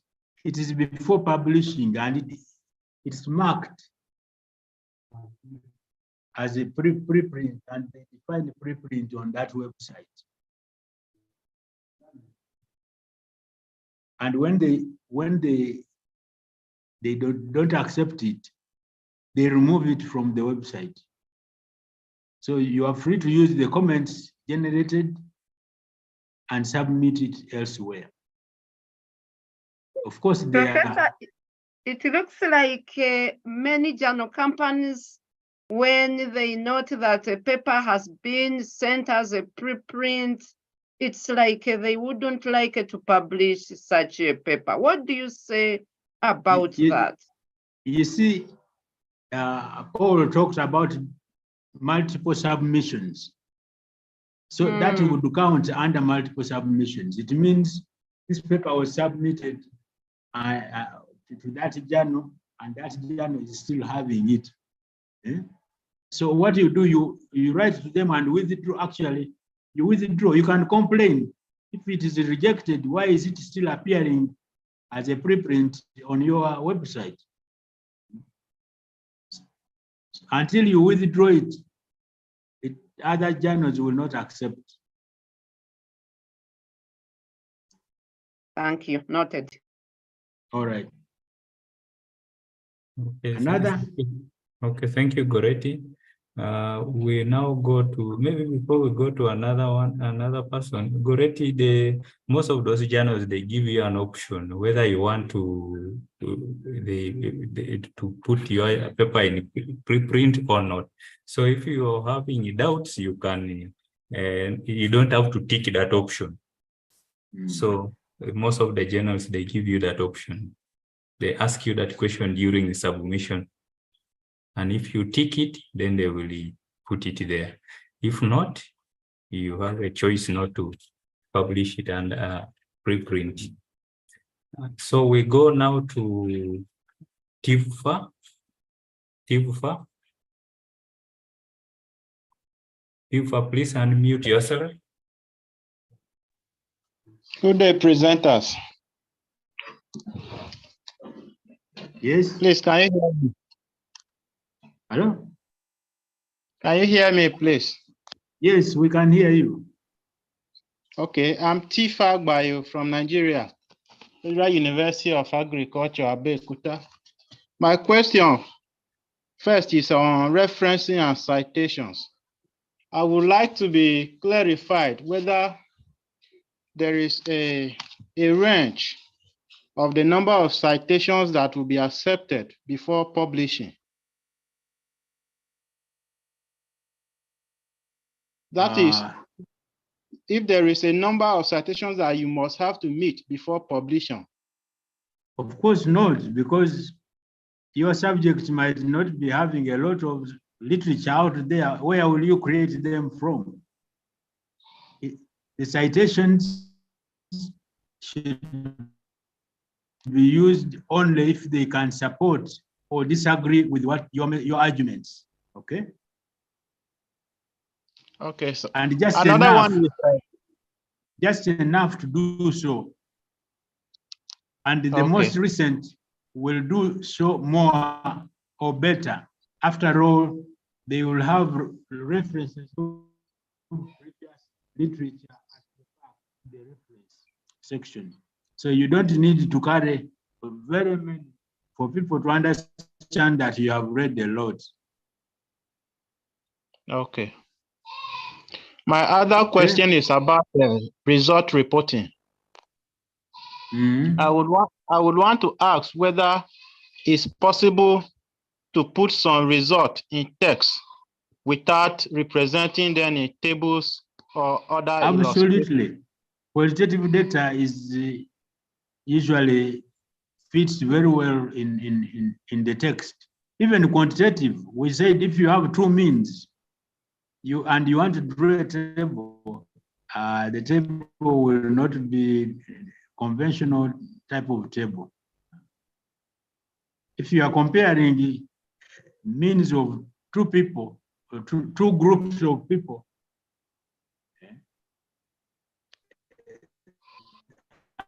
I think those two means can only get results as well. Okay. Thank you. So the next person is Isaac Mpande. Isaac Mpande, please go ahead and unmute yourself. Isaac Mpande. We would prefer that the questions now should be about what we have presented. Isaac Mpande, or we go to Linus Cheruyot. Linus Cheruyot. Okay, Isaac Mpande, you can go ahead. Hello. Hello. Yes, I'm Isaac Mpande from Zambia. Mine is not a question. I just want to contribute on what the previous person asked. I think he asked a question on if you have 3 objectives, how can you publish them in the journal? Yeah.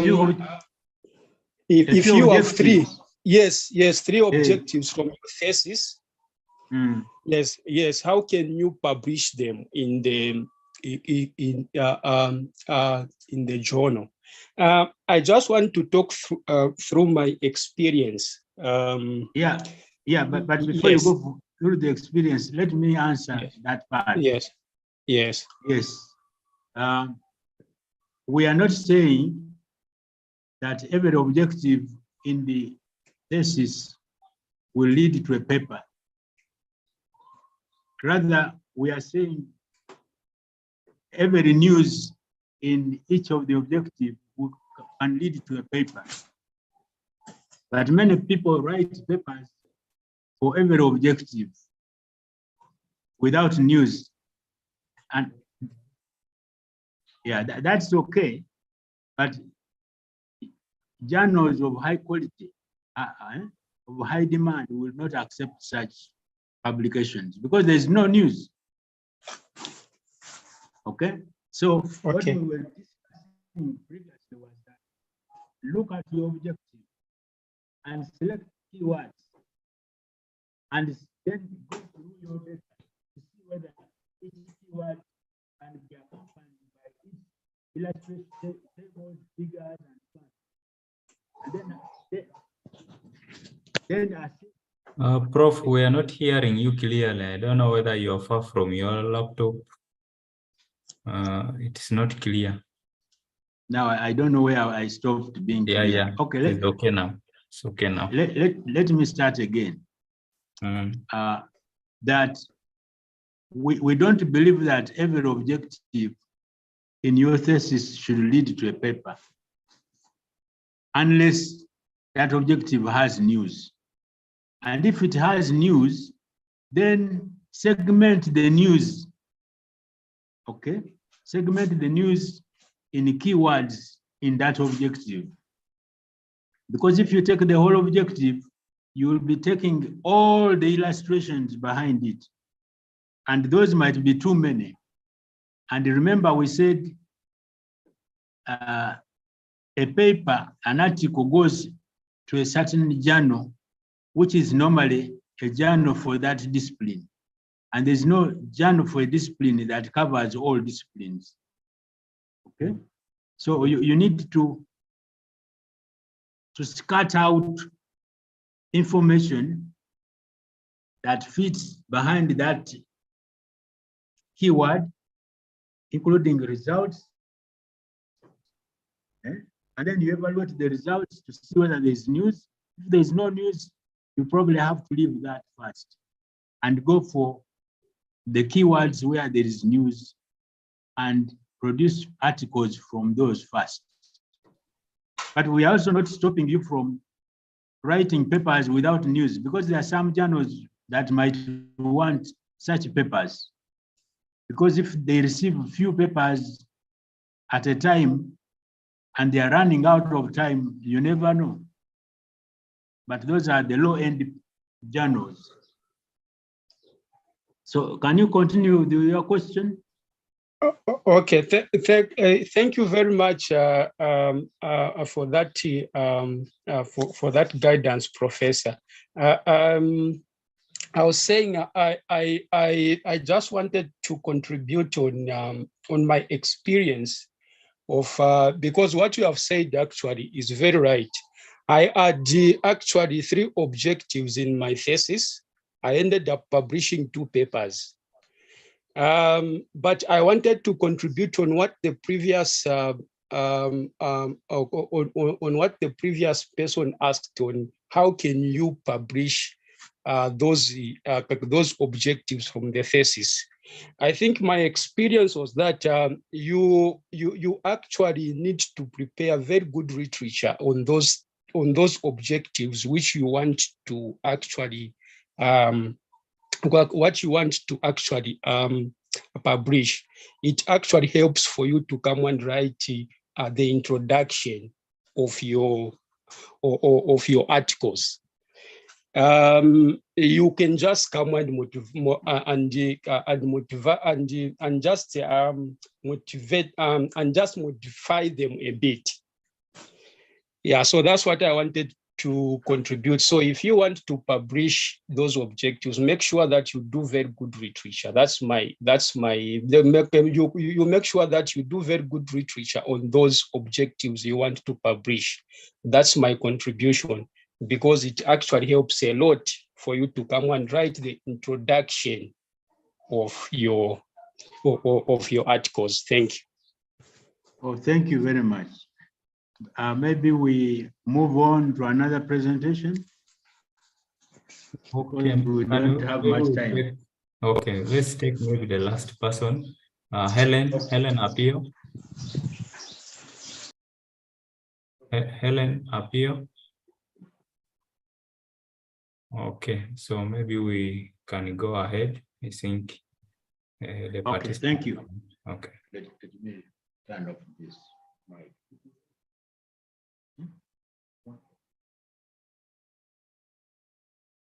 Okay, go ahead.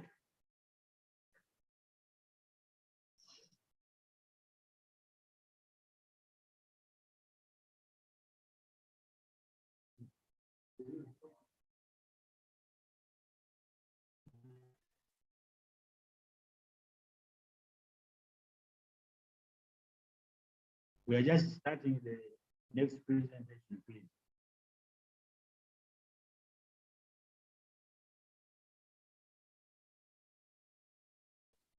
Hello, thanks for the discussions. I can see that there's a great discussion, and it is pointing back to selecting your data right.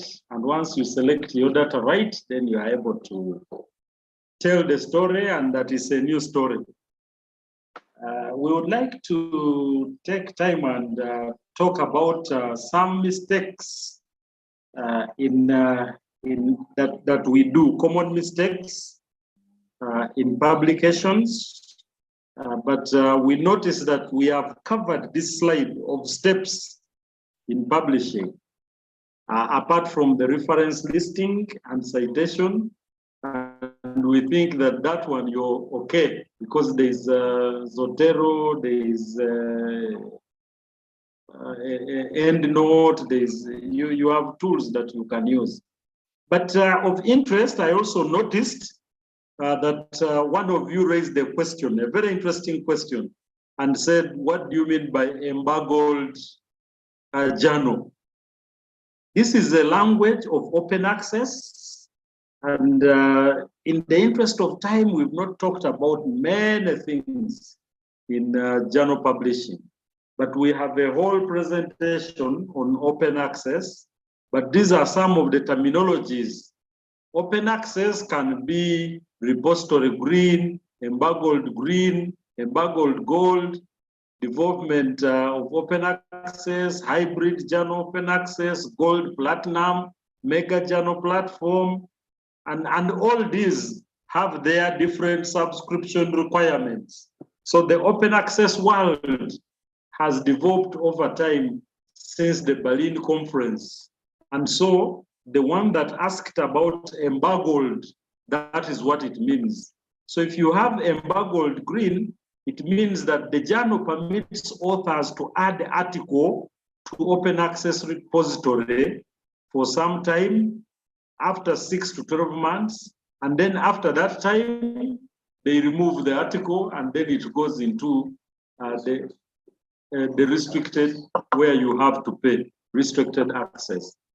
But embargoed gold would mean that the journal itself changes from free access for older issues, say after 6 to 12 months, and then it now moves into subscription access. And I hope that answers your question. I thought just answering it simply in the chat was not going to make a lot of sense, but there you go with the terminologies on embargo, and journals are under embargo. So when you say a journal is under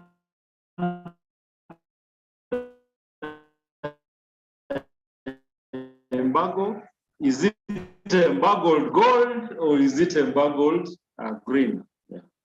Now, a few comments about common popping up slides, because we think that's the direction you're taking us into. Those are the questions that you're asking.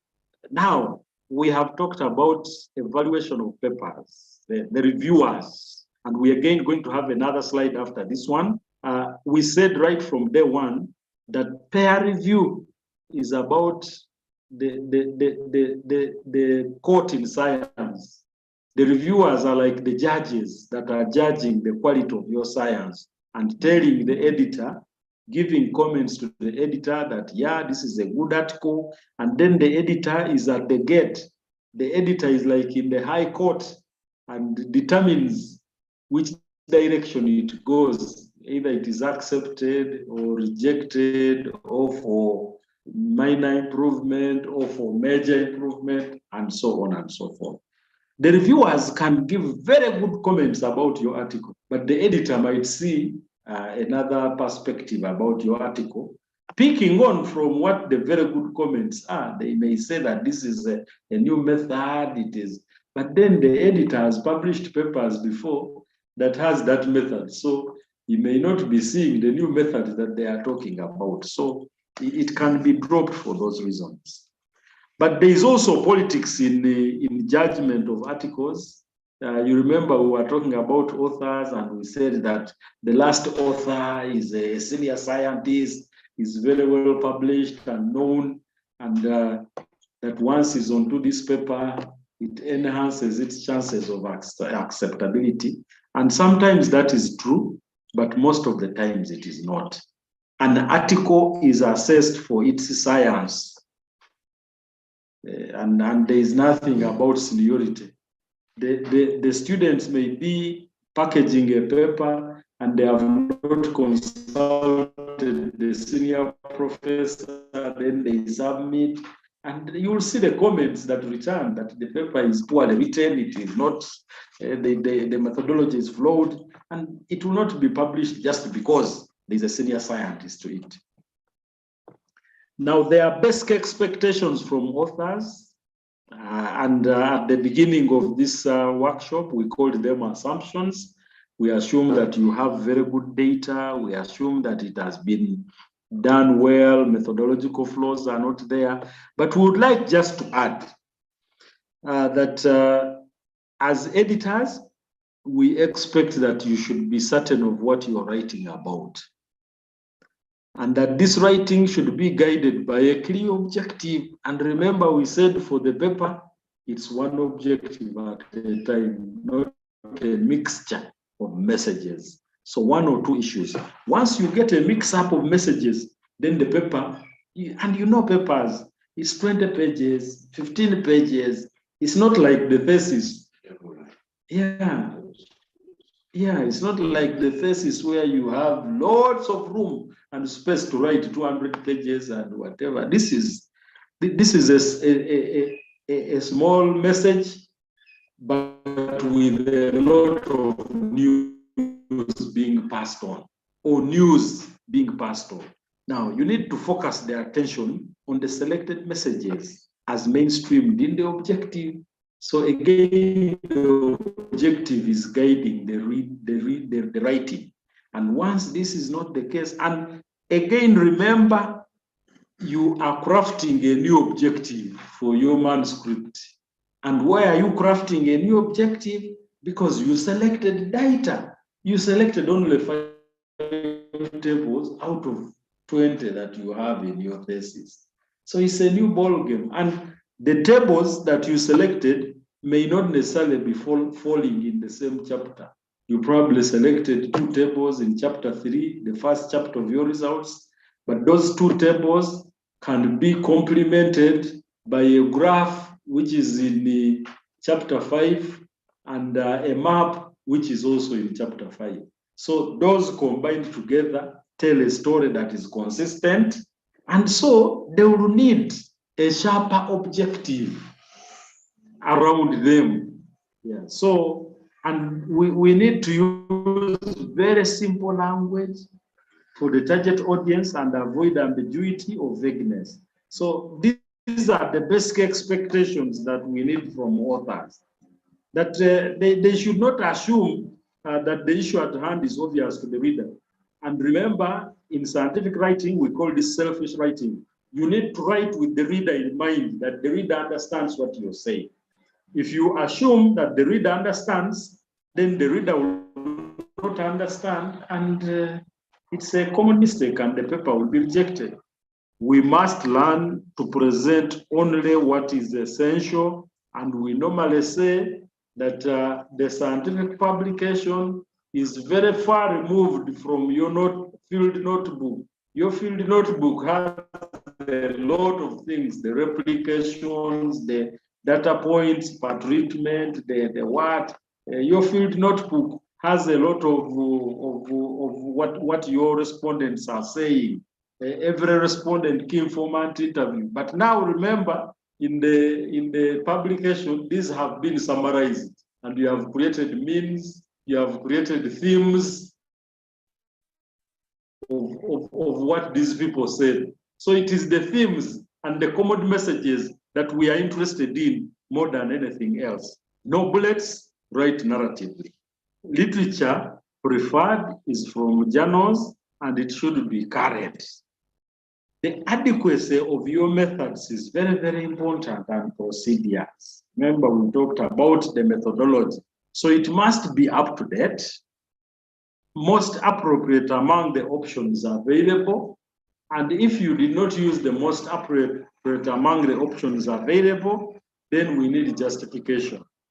Evidence of logical sequence of your presentation, a clear narrative story in your methodology, complete description of necessary procedures, repeated studies for verification, adequate sampling and sampling frame, proper statistical procedures. Use of most effective figures or illustrations or tables, sequence of presentation based online up to parameters determined, proper consideration of factor interactions where they exist, presentation of sufficient data and its interpretation with the statistical tools that you've used. Now, while we are telling you that pick out tables and what that make news, you need to pick out the relevant tables that give you a complete story. It is limited only, or excessive data sets should be avoided. So stretching beyond the numbers for effective interpretation. Yesterday, the other day, we were telling you that sometimes in publications, we go beyond the LSD, we go beyond the said value, we go beyond the thematic analysis, we go beyond the content analysis. what is the content analysis actually saying, because that is of interest to the reader.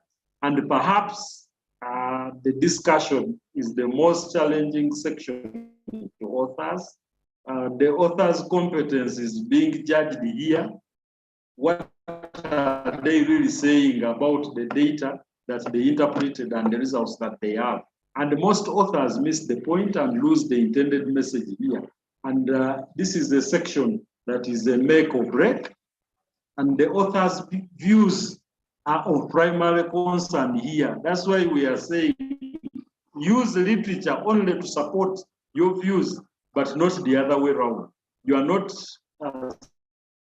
supporting you're not using your views to support the existing literature. And once you dwell so much on literature, it is very boring, because the readers in your field know what the science exists and what it is saying. So a good scholar will make every effort to escape this route and present their views and not the views of others. So avoid dead-end statements. These are very common, such as our findings are similar to those of Paul, Charles, and Peter. And I think this is what we just said. That is what prompted us to bring up this slide. Does similarity mean the same?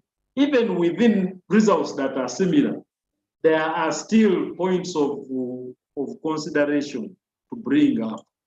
I wanted to say there are still points of difference, but maybe we need to say there are still points of consideration to bring up. And those points is what the scientific world is interested in, where the circumstances of the study are truly similar. And similarity does not necessarily mean same. So expose these circumstances such that we can draw capital from the opportunity to expose a near similar difference. So exploit the difference rather than the similarities which disappear news advanced by your manuscript. So even within similarity, try to find some differences, and that's where the news will lie. Our observations conform to those of now. So why was the study done? And so the study is not bringing any news. Was the objective of your research to confirm what other people did? And if it was to confirm, then fine, we can proceed. Observations of this study validate those of earlier researchers. So again, your objective was not to validate the research of others. And your research question does not show us validation. So you can see the statements that we quickly use and engage in to water down our studies. So let's find other statements that will make our study useful. And the big question that you as an author and me have, what obligation do I have as a journal editor to publish your work when existing old publications say the same? And sorry for this mistake. If existing publications say the same, then why would I publish your work? Yeah, the message already exists in scientific literature. So what is the value add? What are you adding to what already exists such that we can publish your work? Now, common mistakes also extend to wrong choice of the journal. That you have a study on agronomy and you're calling it an agronomic survey. I always wonder, or you're calling it a biological survey, and then you handles of applied biology is about cell science, mitochondria, nucleus, and what have you. So wrong journal. It's agriculture extension, then you are now submitting it to veterinary parasitology. Now, I mean, the journal is focusing on parasitology in vet. So of course your work will not fit. So none had the adherence to journal instructions by authors.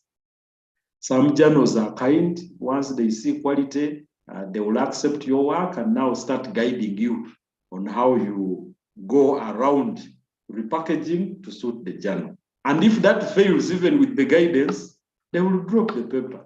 There are some authors who are very, very stubborn. You tell them the abstract must be 250 words, and they will say no.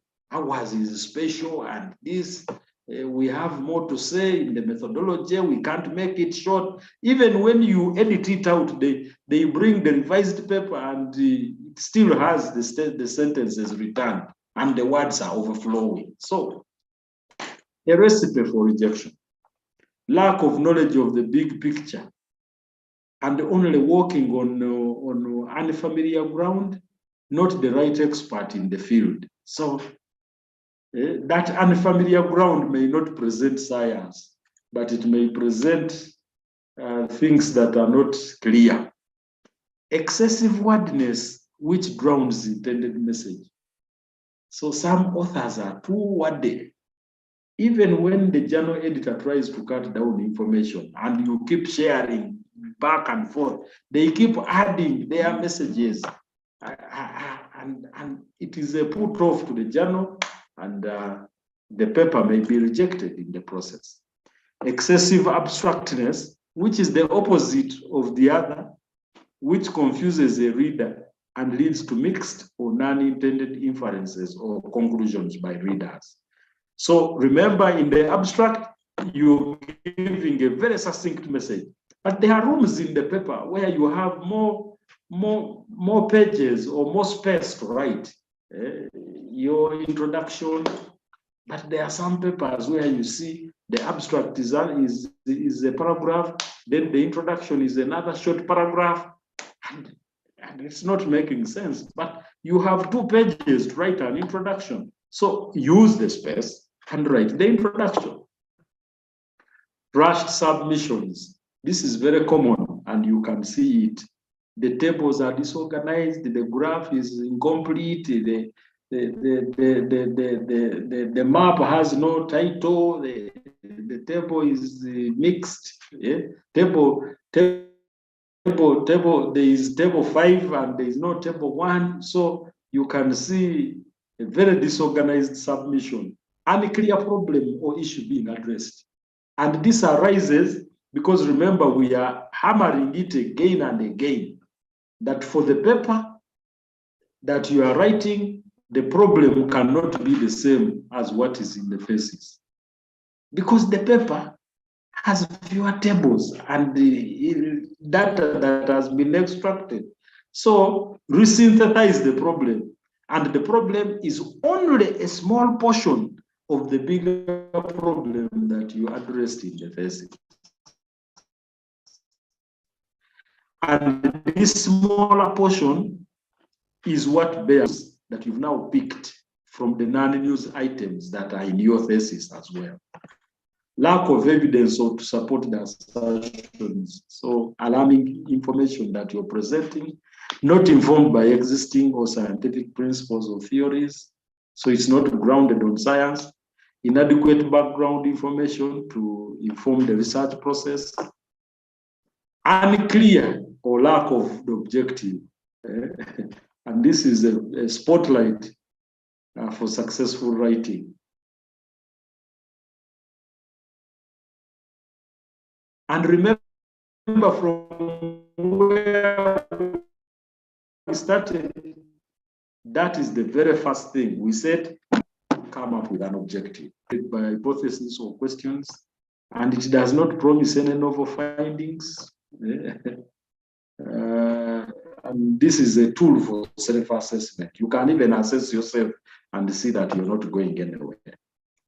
The hypothesis is obvious. And we did this, we said, ask yourself questions.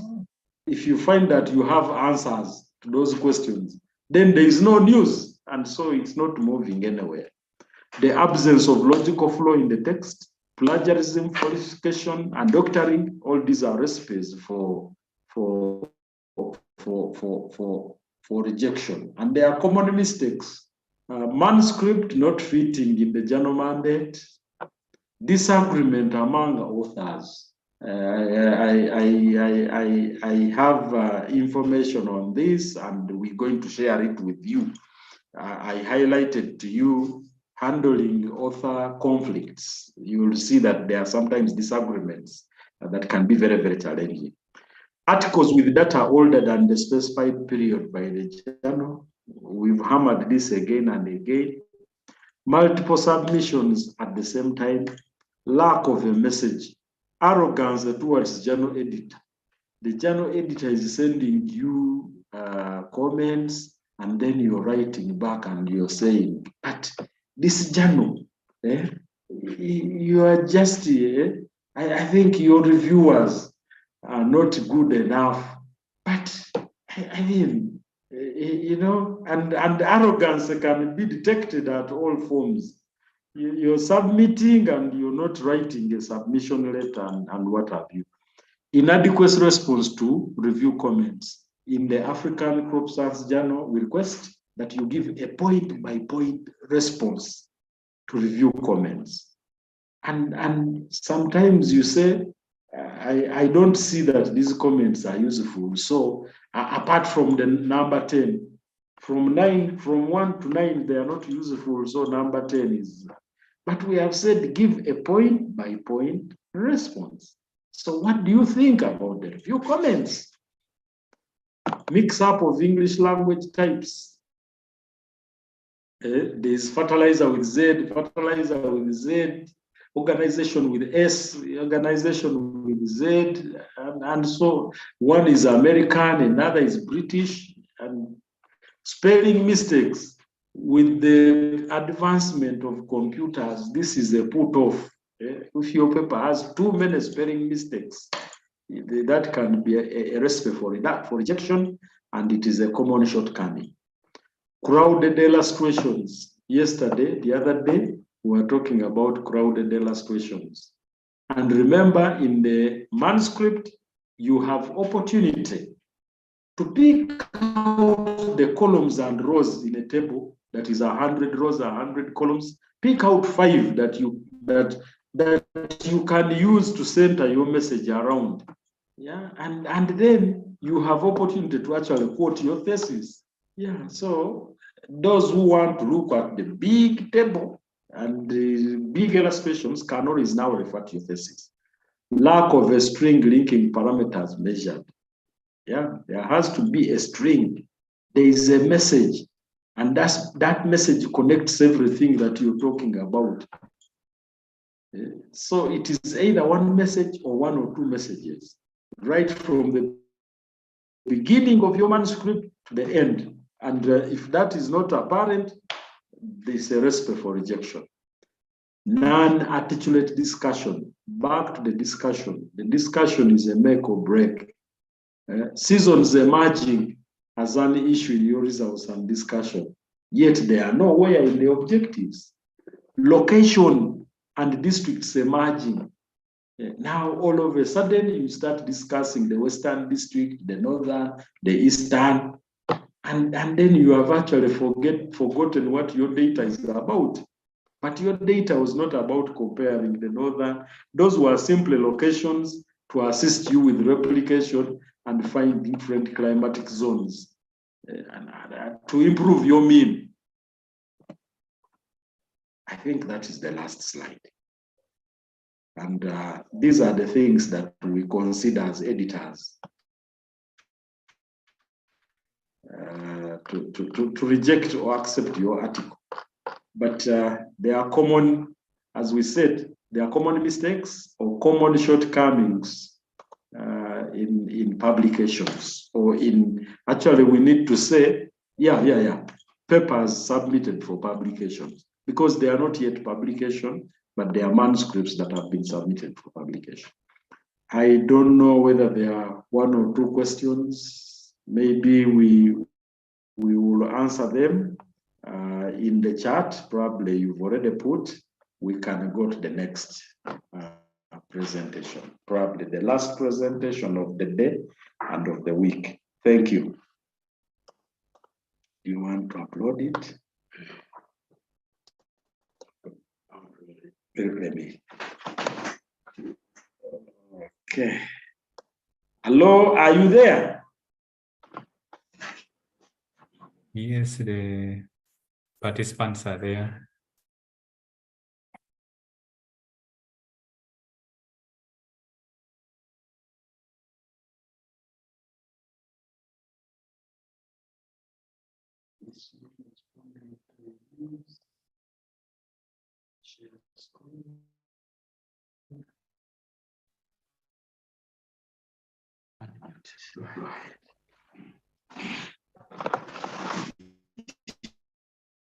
Check if they, oh yeah, they have said yes, they are there. Okay. They said yes.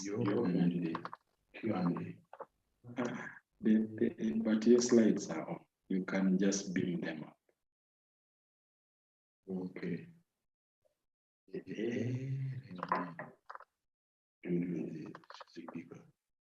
I did it. You did it? No. You can just go ahead.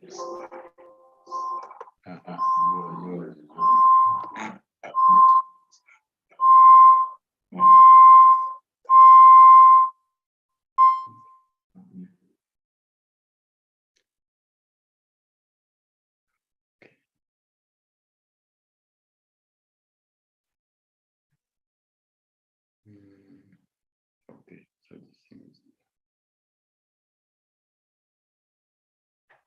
Okay, colleagues, you're welcome to another presentation. Of course, these are continuous because we are talking about one manuscript, one message. Okay.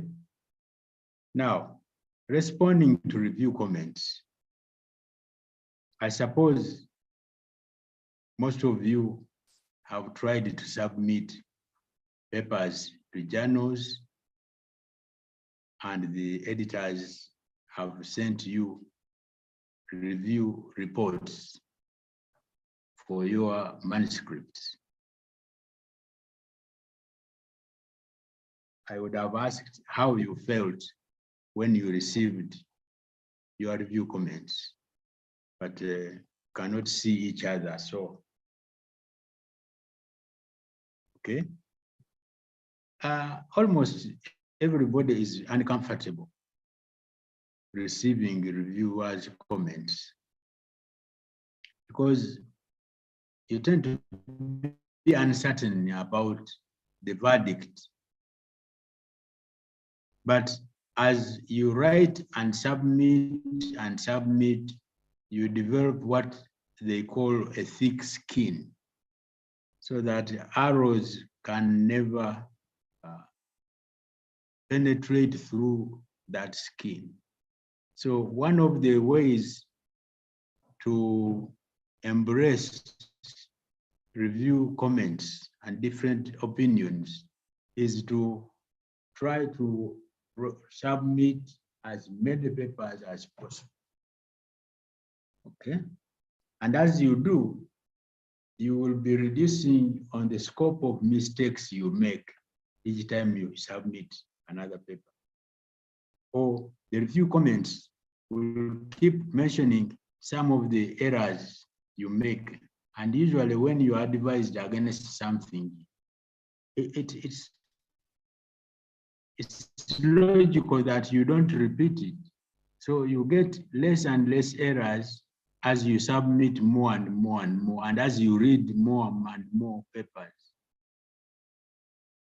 Okay, authors tend to be to have prejudice about the reviewers. They think the reviewers only look for mistakes. And of course it should be the same for you. If you don't want only mistakes revealed, why shouldn't you talk about the positives as well when you are reviewing? Okay.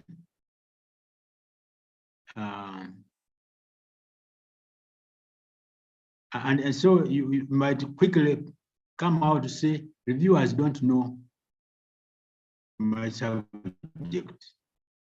Okay, Why don't you then mention specifically which areas they don't know? It's like saying reviewers hate me, but do they know you? That's why they are kept anonymous. When I receive a paper from, say, Makerere University,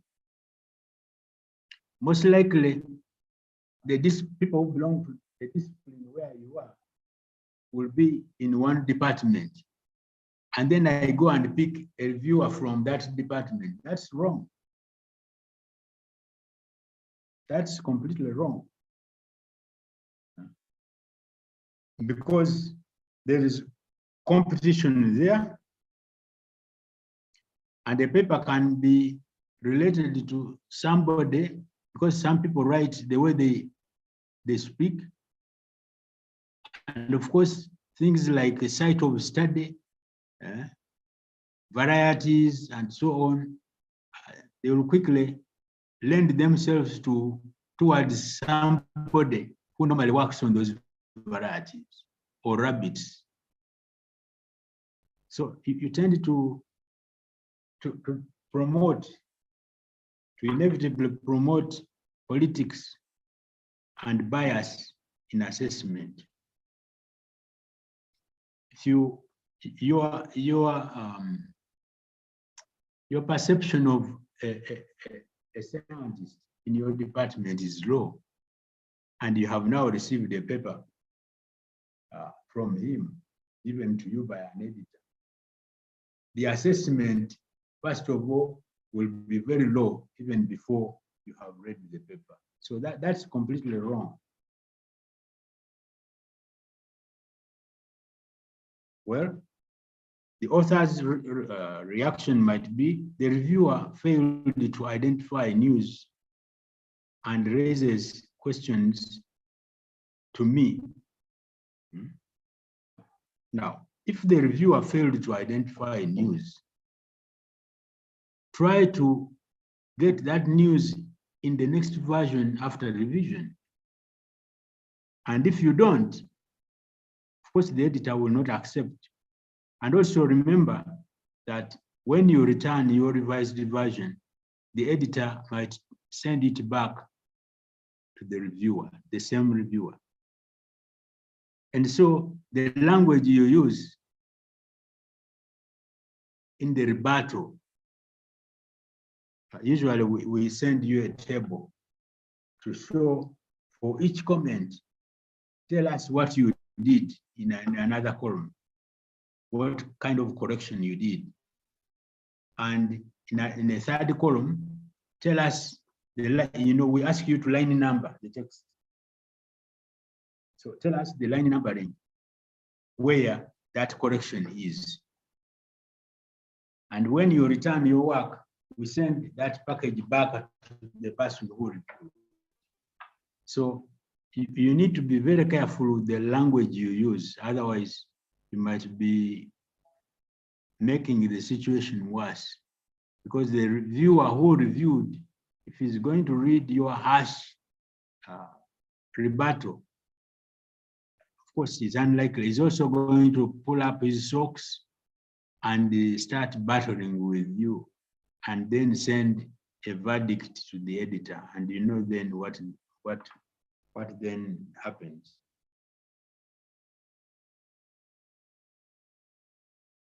Ideally,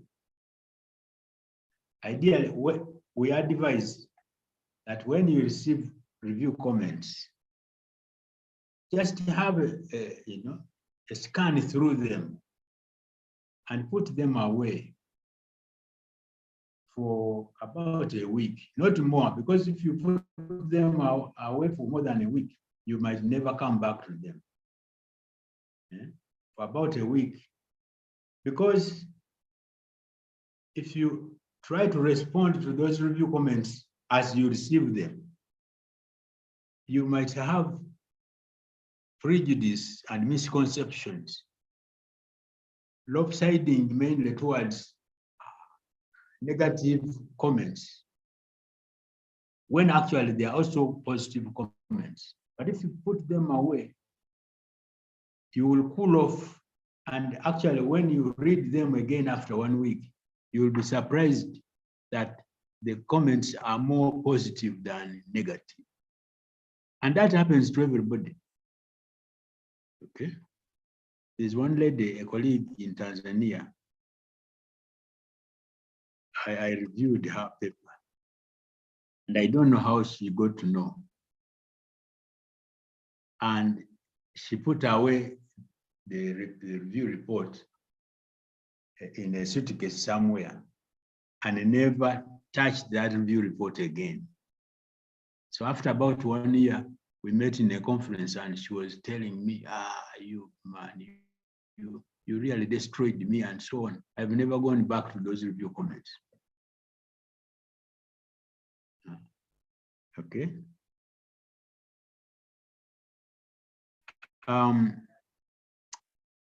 When the editor delays to send author review report, you might change your mind and you want to submit somewhere else. And many people have quickly submitted somewhere else without withdrawing, sending a letter of withdrawal or request for withdrawal from the other editor where they submitted earlier. That is called a breach of ethical conduct. It is non-ethical to submit a paper in 2 places at the same time. Okay? And this paper might be sent to the same reviewer because there are very few active reviewers. So the reviewer might receive the same paper from 2 different journals, and you can imagine. So never send one paper to more than 1 journal at the same time.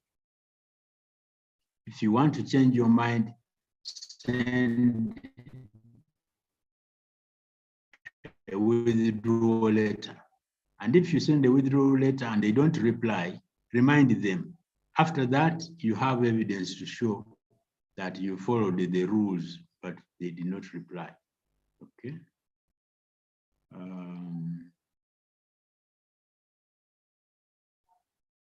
Okay.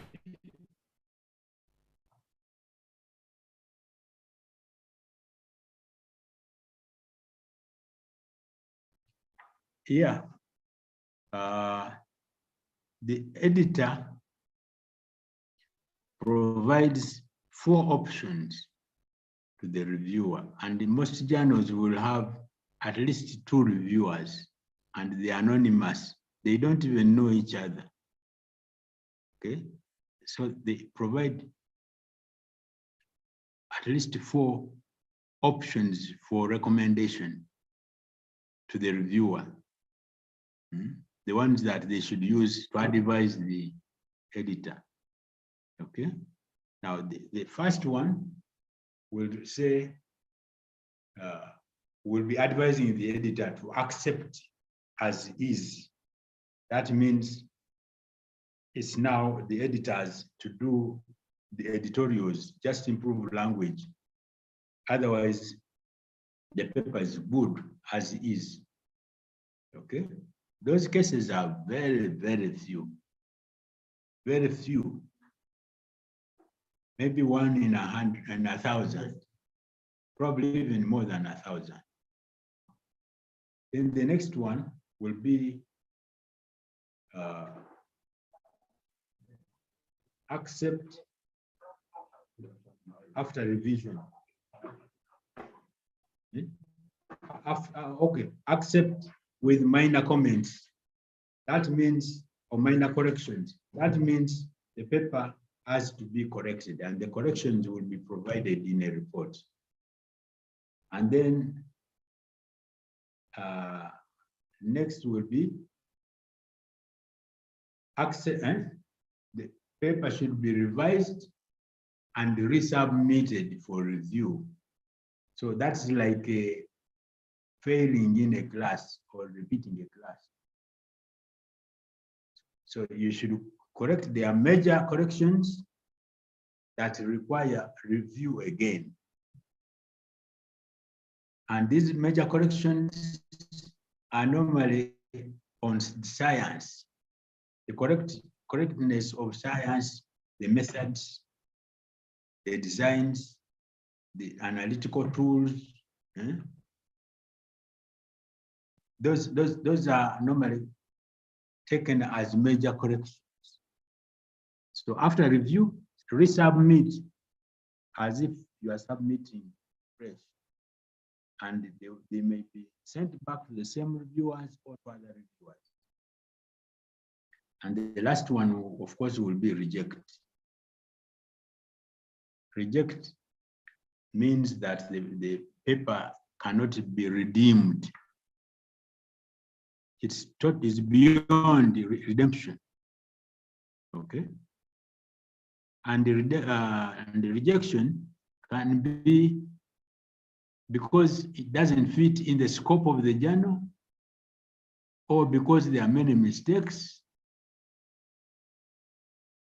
or because the design was wrong. And if the design was wrong, it means the study has to be repeated. And of course, a reviewer can't tell you to repeat the study, because I mean there are costs involved and whatever, and time for graduation. Now,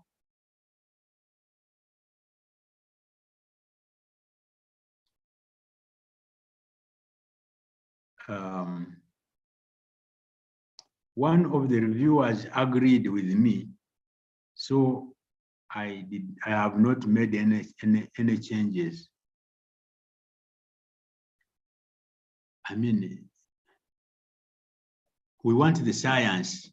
The reviewer talked about science, and now you are using this other reviewer as a scapegoat. No, address the science. Address the science.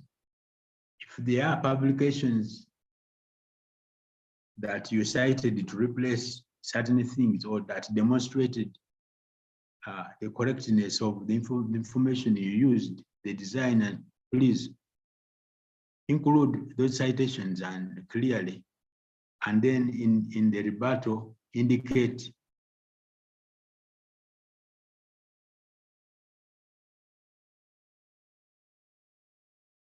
why you made it. Okay.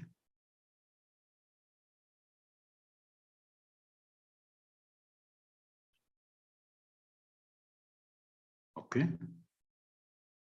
The editor might receive reports from two reviewers. One is accepting or recommending acceptance, the other one rejecting.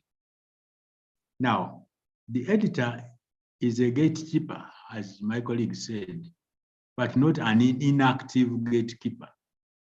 The editor can evaluate the two reports and see which one weighs more, who took more time, who interrogated the technical issues in the paper more. Because one of the reviewers might have been working on editorials, and editorials normally are not for reviewers. Reviewers are normally supposed to vet the technical issues, the science, the ethics, such things. And now, if there is news in this paper, but the writing is bad, and you advise the editor that this paper has good science, but accessing the science is very difficult, and the editor realizes that that science will market the journal, they will do the best to improve the writing style together with the authors while maintaining the science, and finally accept the paper. Because editors primarily are supposed to edit. Okay. But one mistake that most reviewers make is to concentrate on editing for access to information. And so sometimes they forget to actually review the actual content, the scientific content for which they are selected to review because they are experts in that area.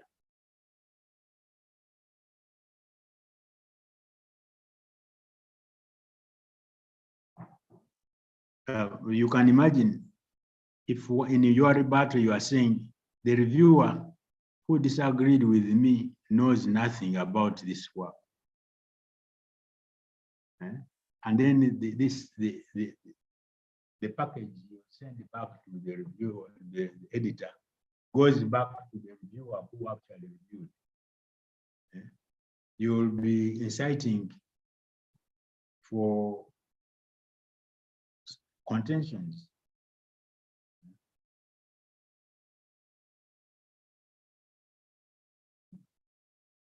Okay, you can also rebuttal like this. You should accept this article because you published a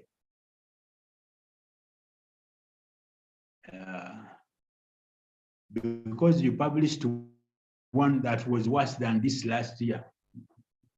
I mean, you are not directing the editor to do his work. You don't know why he considered it for publication. Just do what the reviewer is telling you to do and what the editor is telling you to do, and do it correctly. And that's it. Because the editor has a right to block publication of your paper. Okay? But also, it's not true that every advice that comes from the reviewer will be implemented as such by the editor. No. First of all, editors love authors because there are few authors out there who are submitting papers. So if an editor, I would call it, sacrifices the only few for rejection, of course, that would be very bad. So some editors actually work with, especially young scientists, to improve their writing style until the paper comes out. They don't write for them, but they help them with the leading guidance towards improving their papers. And many such papers come out accepted.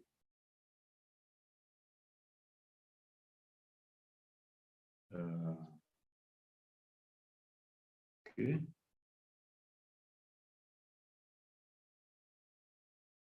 Some best practices. Don't give up, even if your paper has been rejected. First of all, if you stand your ground and look through the comments, some of them can be reversed. But the language of reversal should be courteous. Because take note that finally again, the same reviewer might receive what you are saying. So when rebutting, when giving a response, start by respecting the reviewer. The reviewer gave this and I acknowledge it. However, there is also this view and this view and this view, and you probably eventually then blow up the reviewer's idea that he used to reject you or whatever, but courteously. And indeed, there are papers that have been rejected, and when the rebuttal is convincing, such papers are eventually accepted. And again, remember, editors are looking for ways to help authors. So if an author stands the heat of the review, you become a stakeholder of the process. It's like seeing somebody for the first time and then you see him for another time, the tendency is to get softer and softer, and they tend to be part of the value chain. So instead of saying reject right away, you begin to be considerate. I mean, this guy has taken all the efforts to come back to us. So the way you handle them is normally with the kids' gloves. Practice makes perfect. That goes with it. Don't give up. If you continue submitting and receiving comments and reading other people's papers, you will make fewer and fewer mistakes. And people who publish frequently have faced this heat earlier, and they have withstood it, and now their papers, most of them have a high probability of being published. And usually, even proposals, they tend to be proficient in writing proposals. And they know that if you have to write a good proposal, you must have enough time. And similarly, if you have to write a good manuscript, you must have sufficient time to concentrate. Okay. And you must consult and consult colleagues in your office. Don't hide away thinking they will steal your work. No? Okay. Even when your paper has been rejected in a journal, use the comments that came from that journal to improve your paper before you submit it elsewhere. And be positive to the comments. Don't run away from comments because you can't give an answer to them. Try to consult and see how best you can include those comments in your work.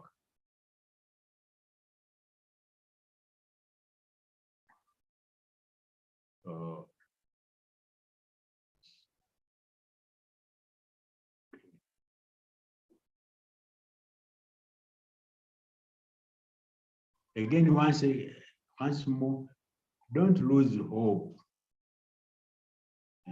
In fact, one way to not losing hope is to submit many papers to different journals, so that as you wait for review comments, even if the reviewers of an article, a manuscript, send you a reject, you know you have more chances that one of the papers will be accepted.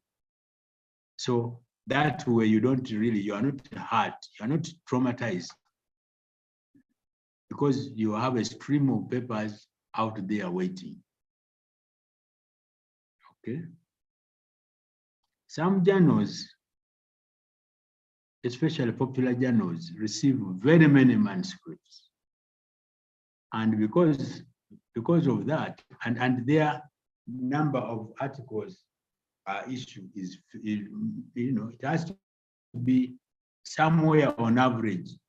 You don't want to have an issue that has 1,000, then another 120, then no.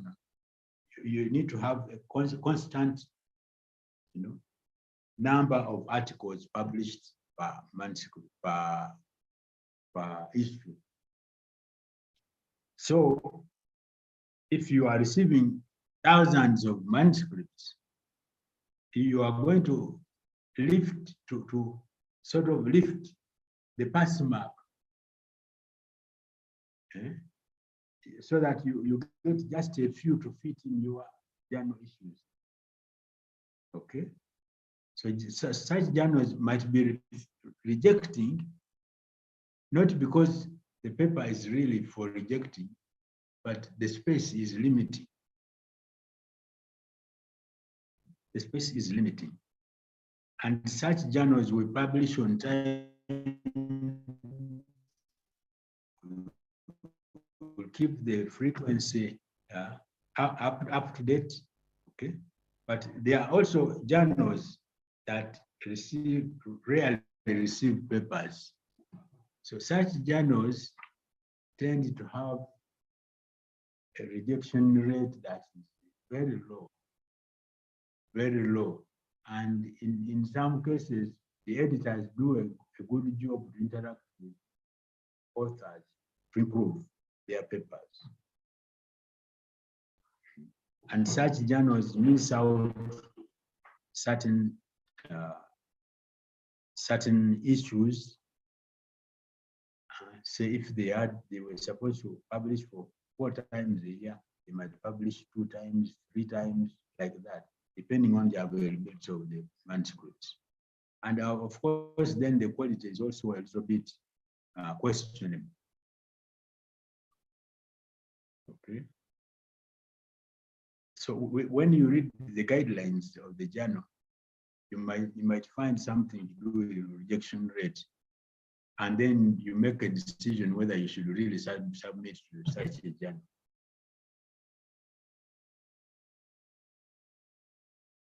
Yes, we all need to know that reviewers are not trained to review. It's like you. I might know that you can do a good job in the review, and I select you. The problem is the variation of opinion or feedback from the reviewer advising me if the review is not standardized. So it is upon the editor to provide a review guide to the reviewers, so that you are able to compare the comments, comment 3 against comment 3 on the other side. And then if the two are saying something different in terms of recommendation, then you would quickly assess the consistency of these comments for each of the reviewers, and then take the reviewer who was most consistent in doing their work. Yes. Again, this is to repeat, a reviewer is asked questions about the technical novelty, the technical news in a paper, and the validity of the methods and the status of ethics, and the style, maybe the style for writing the paper,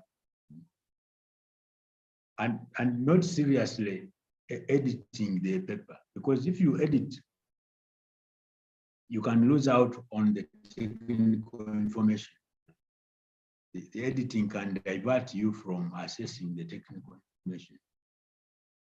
And if, as I said, if the reviewer sees news, interesting news, and advises the editor will do all it takes to make the information in the paper accessible by getting some proficient editors to write, to help the author to write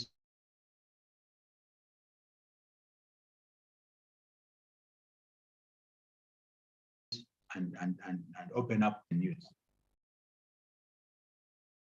Okay. Now, if you are a reviewer and you are unable to review a manuscript or manuscripts, please declare so. I have received lots of requests to review online by different journals I don't even know. And I honestly tell them, if I don't have time, I don't have time. And many of them misplace me into different disciplines. And I tell them, no, my discipline is this. I'm unable to review this kind of thing. So don't get excited that you are selected as a reviewer and then you sit back on the document. Presently, with online publishing, 4 months of waiting without getting a feedback, it has become too long.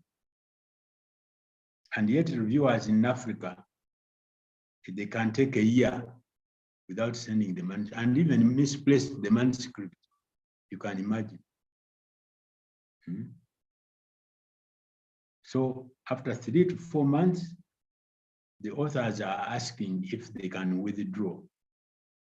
And if you have too much or too many, then you can allow them to withdraw because you really cannot help them in time. Okay. Now, as an author, you are advised to take advantage of the opportunities for review available to you, even before you submit. Okay.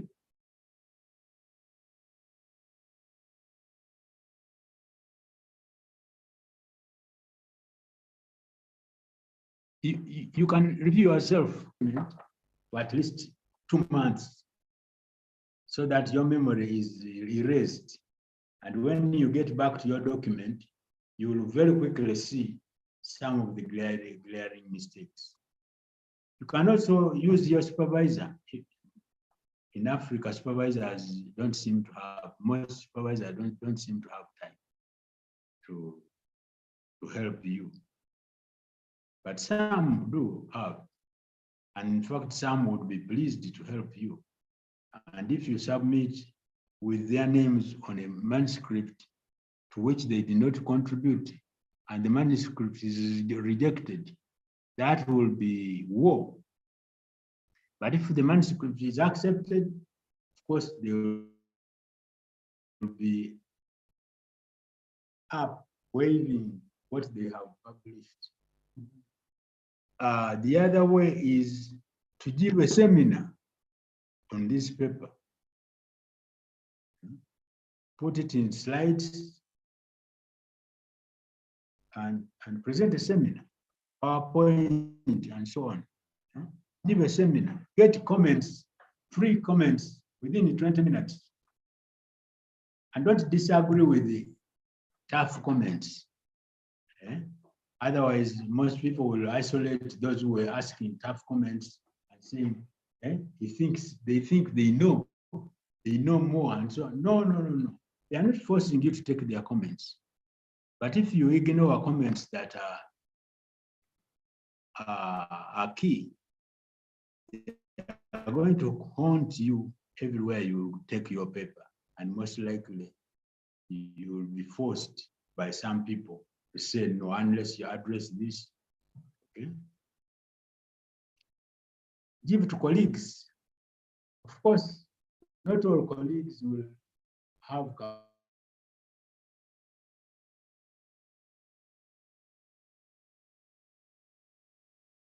capacity with you, but there are some to having similar capacity like yours. Then you can give to somebody who writes texts that are really good, very informative, English expert. To call him an English expert. Okay.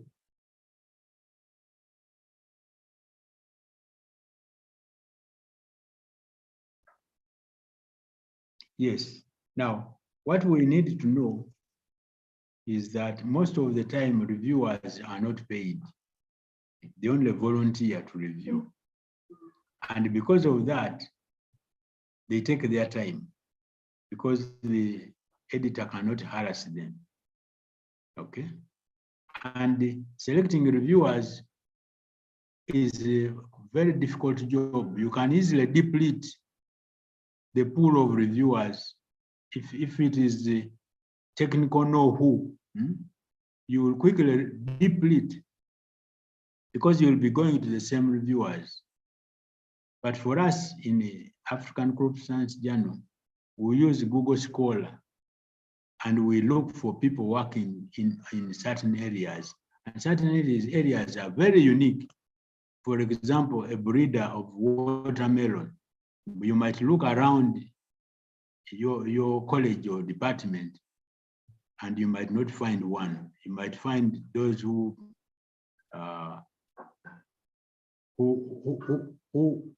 belong to horticulture, but horticulture is very broad. It includes mushrooms, it includes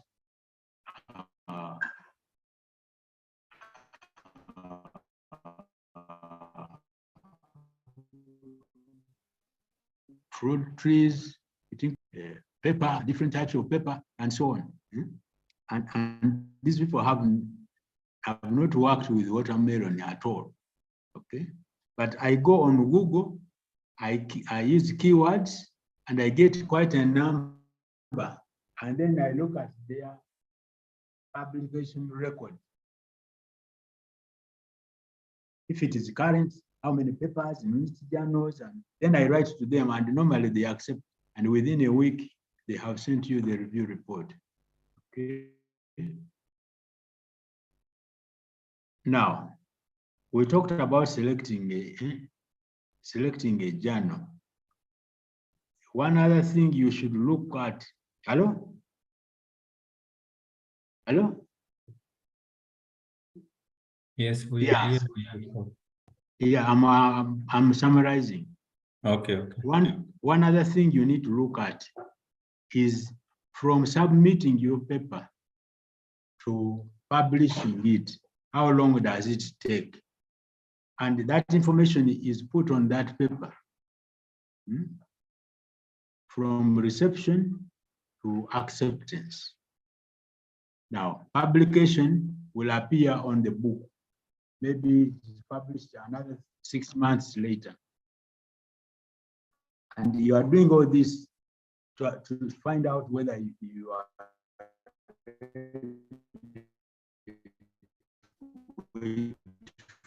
for that, because you might be so. And your 1 year was for coursework, the second year for research, and now you no longer have time to wait for publications that take long to come out.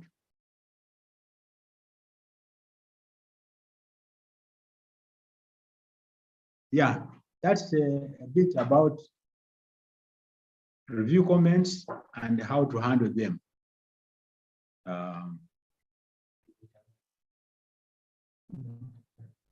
Okay, I'm told it is about time. It's already time. Yeah, I think from our side, we can stop here. We can stop here and over to you, organizers. Thank you very much, Prof. And thank you, participants. Would like to welcome Professor Rogerio to give us the closing remarks. Professor Rogerio, you're welcome. Good afternoon, everybody. It has been a wonderful week that we worked together in delivering and offering this course on academic writing skills. I would like to take this opportunity to thank the World Bank for funding us to provide this training on academic writing skills, which is really relevant for us to fill the gaps in knowledge in this area. I would like also to thank to Forum for joining us in this endeavor of offering this training, and also to the facilitator for the dedicated effort that they made to ensure that this training took place. I would like to, I'm not sure whether the team leader of World Bank in Mozambique is still here. I would like to invite her, if she's there, to tell some few words before I close. Maybe you can give us the name, Prof, such that we can. Is Dr. promote. Anna Menezes. Anna Menezes from the World Bank. I'm not sure whether she's there, but she said that she was going to be part of the training. I'm not sure who's there. Dr. Anna Menezes? Yeah, I don't think that. Dr. Anna Menezes? No, I don't think it's there. So, I would like to ask to the participants so that you be available to answer to the survey that the Technopolis, the agents hired by the World Bank, will send to you. Please fill the survey and be available to answer to the calls, because Technopolis will contact you to know about the training that you have been involved. With this word, I would like to declare this training, to close this training, and thank you, all of you. Thank you very much. Applause to the facilitator, which they were really very good. Thank you very much. Over to you. Thank you very much, Professor Rogerio, and we meet again.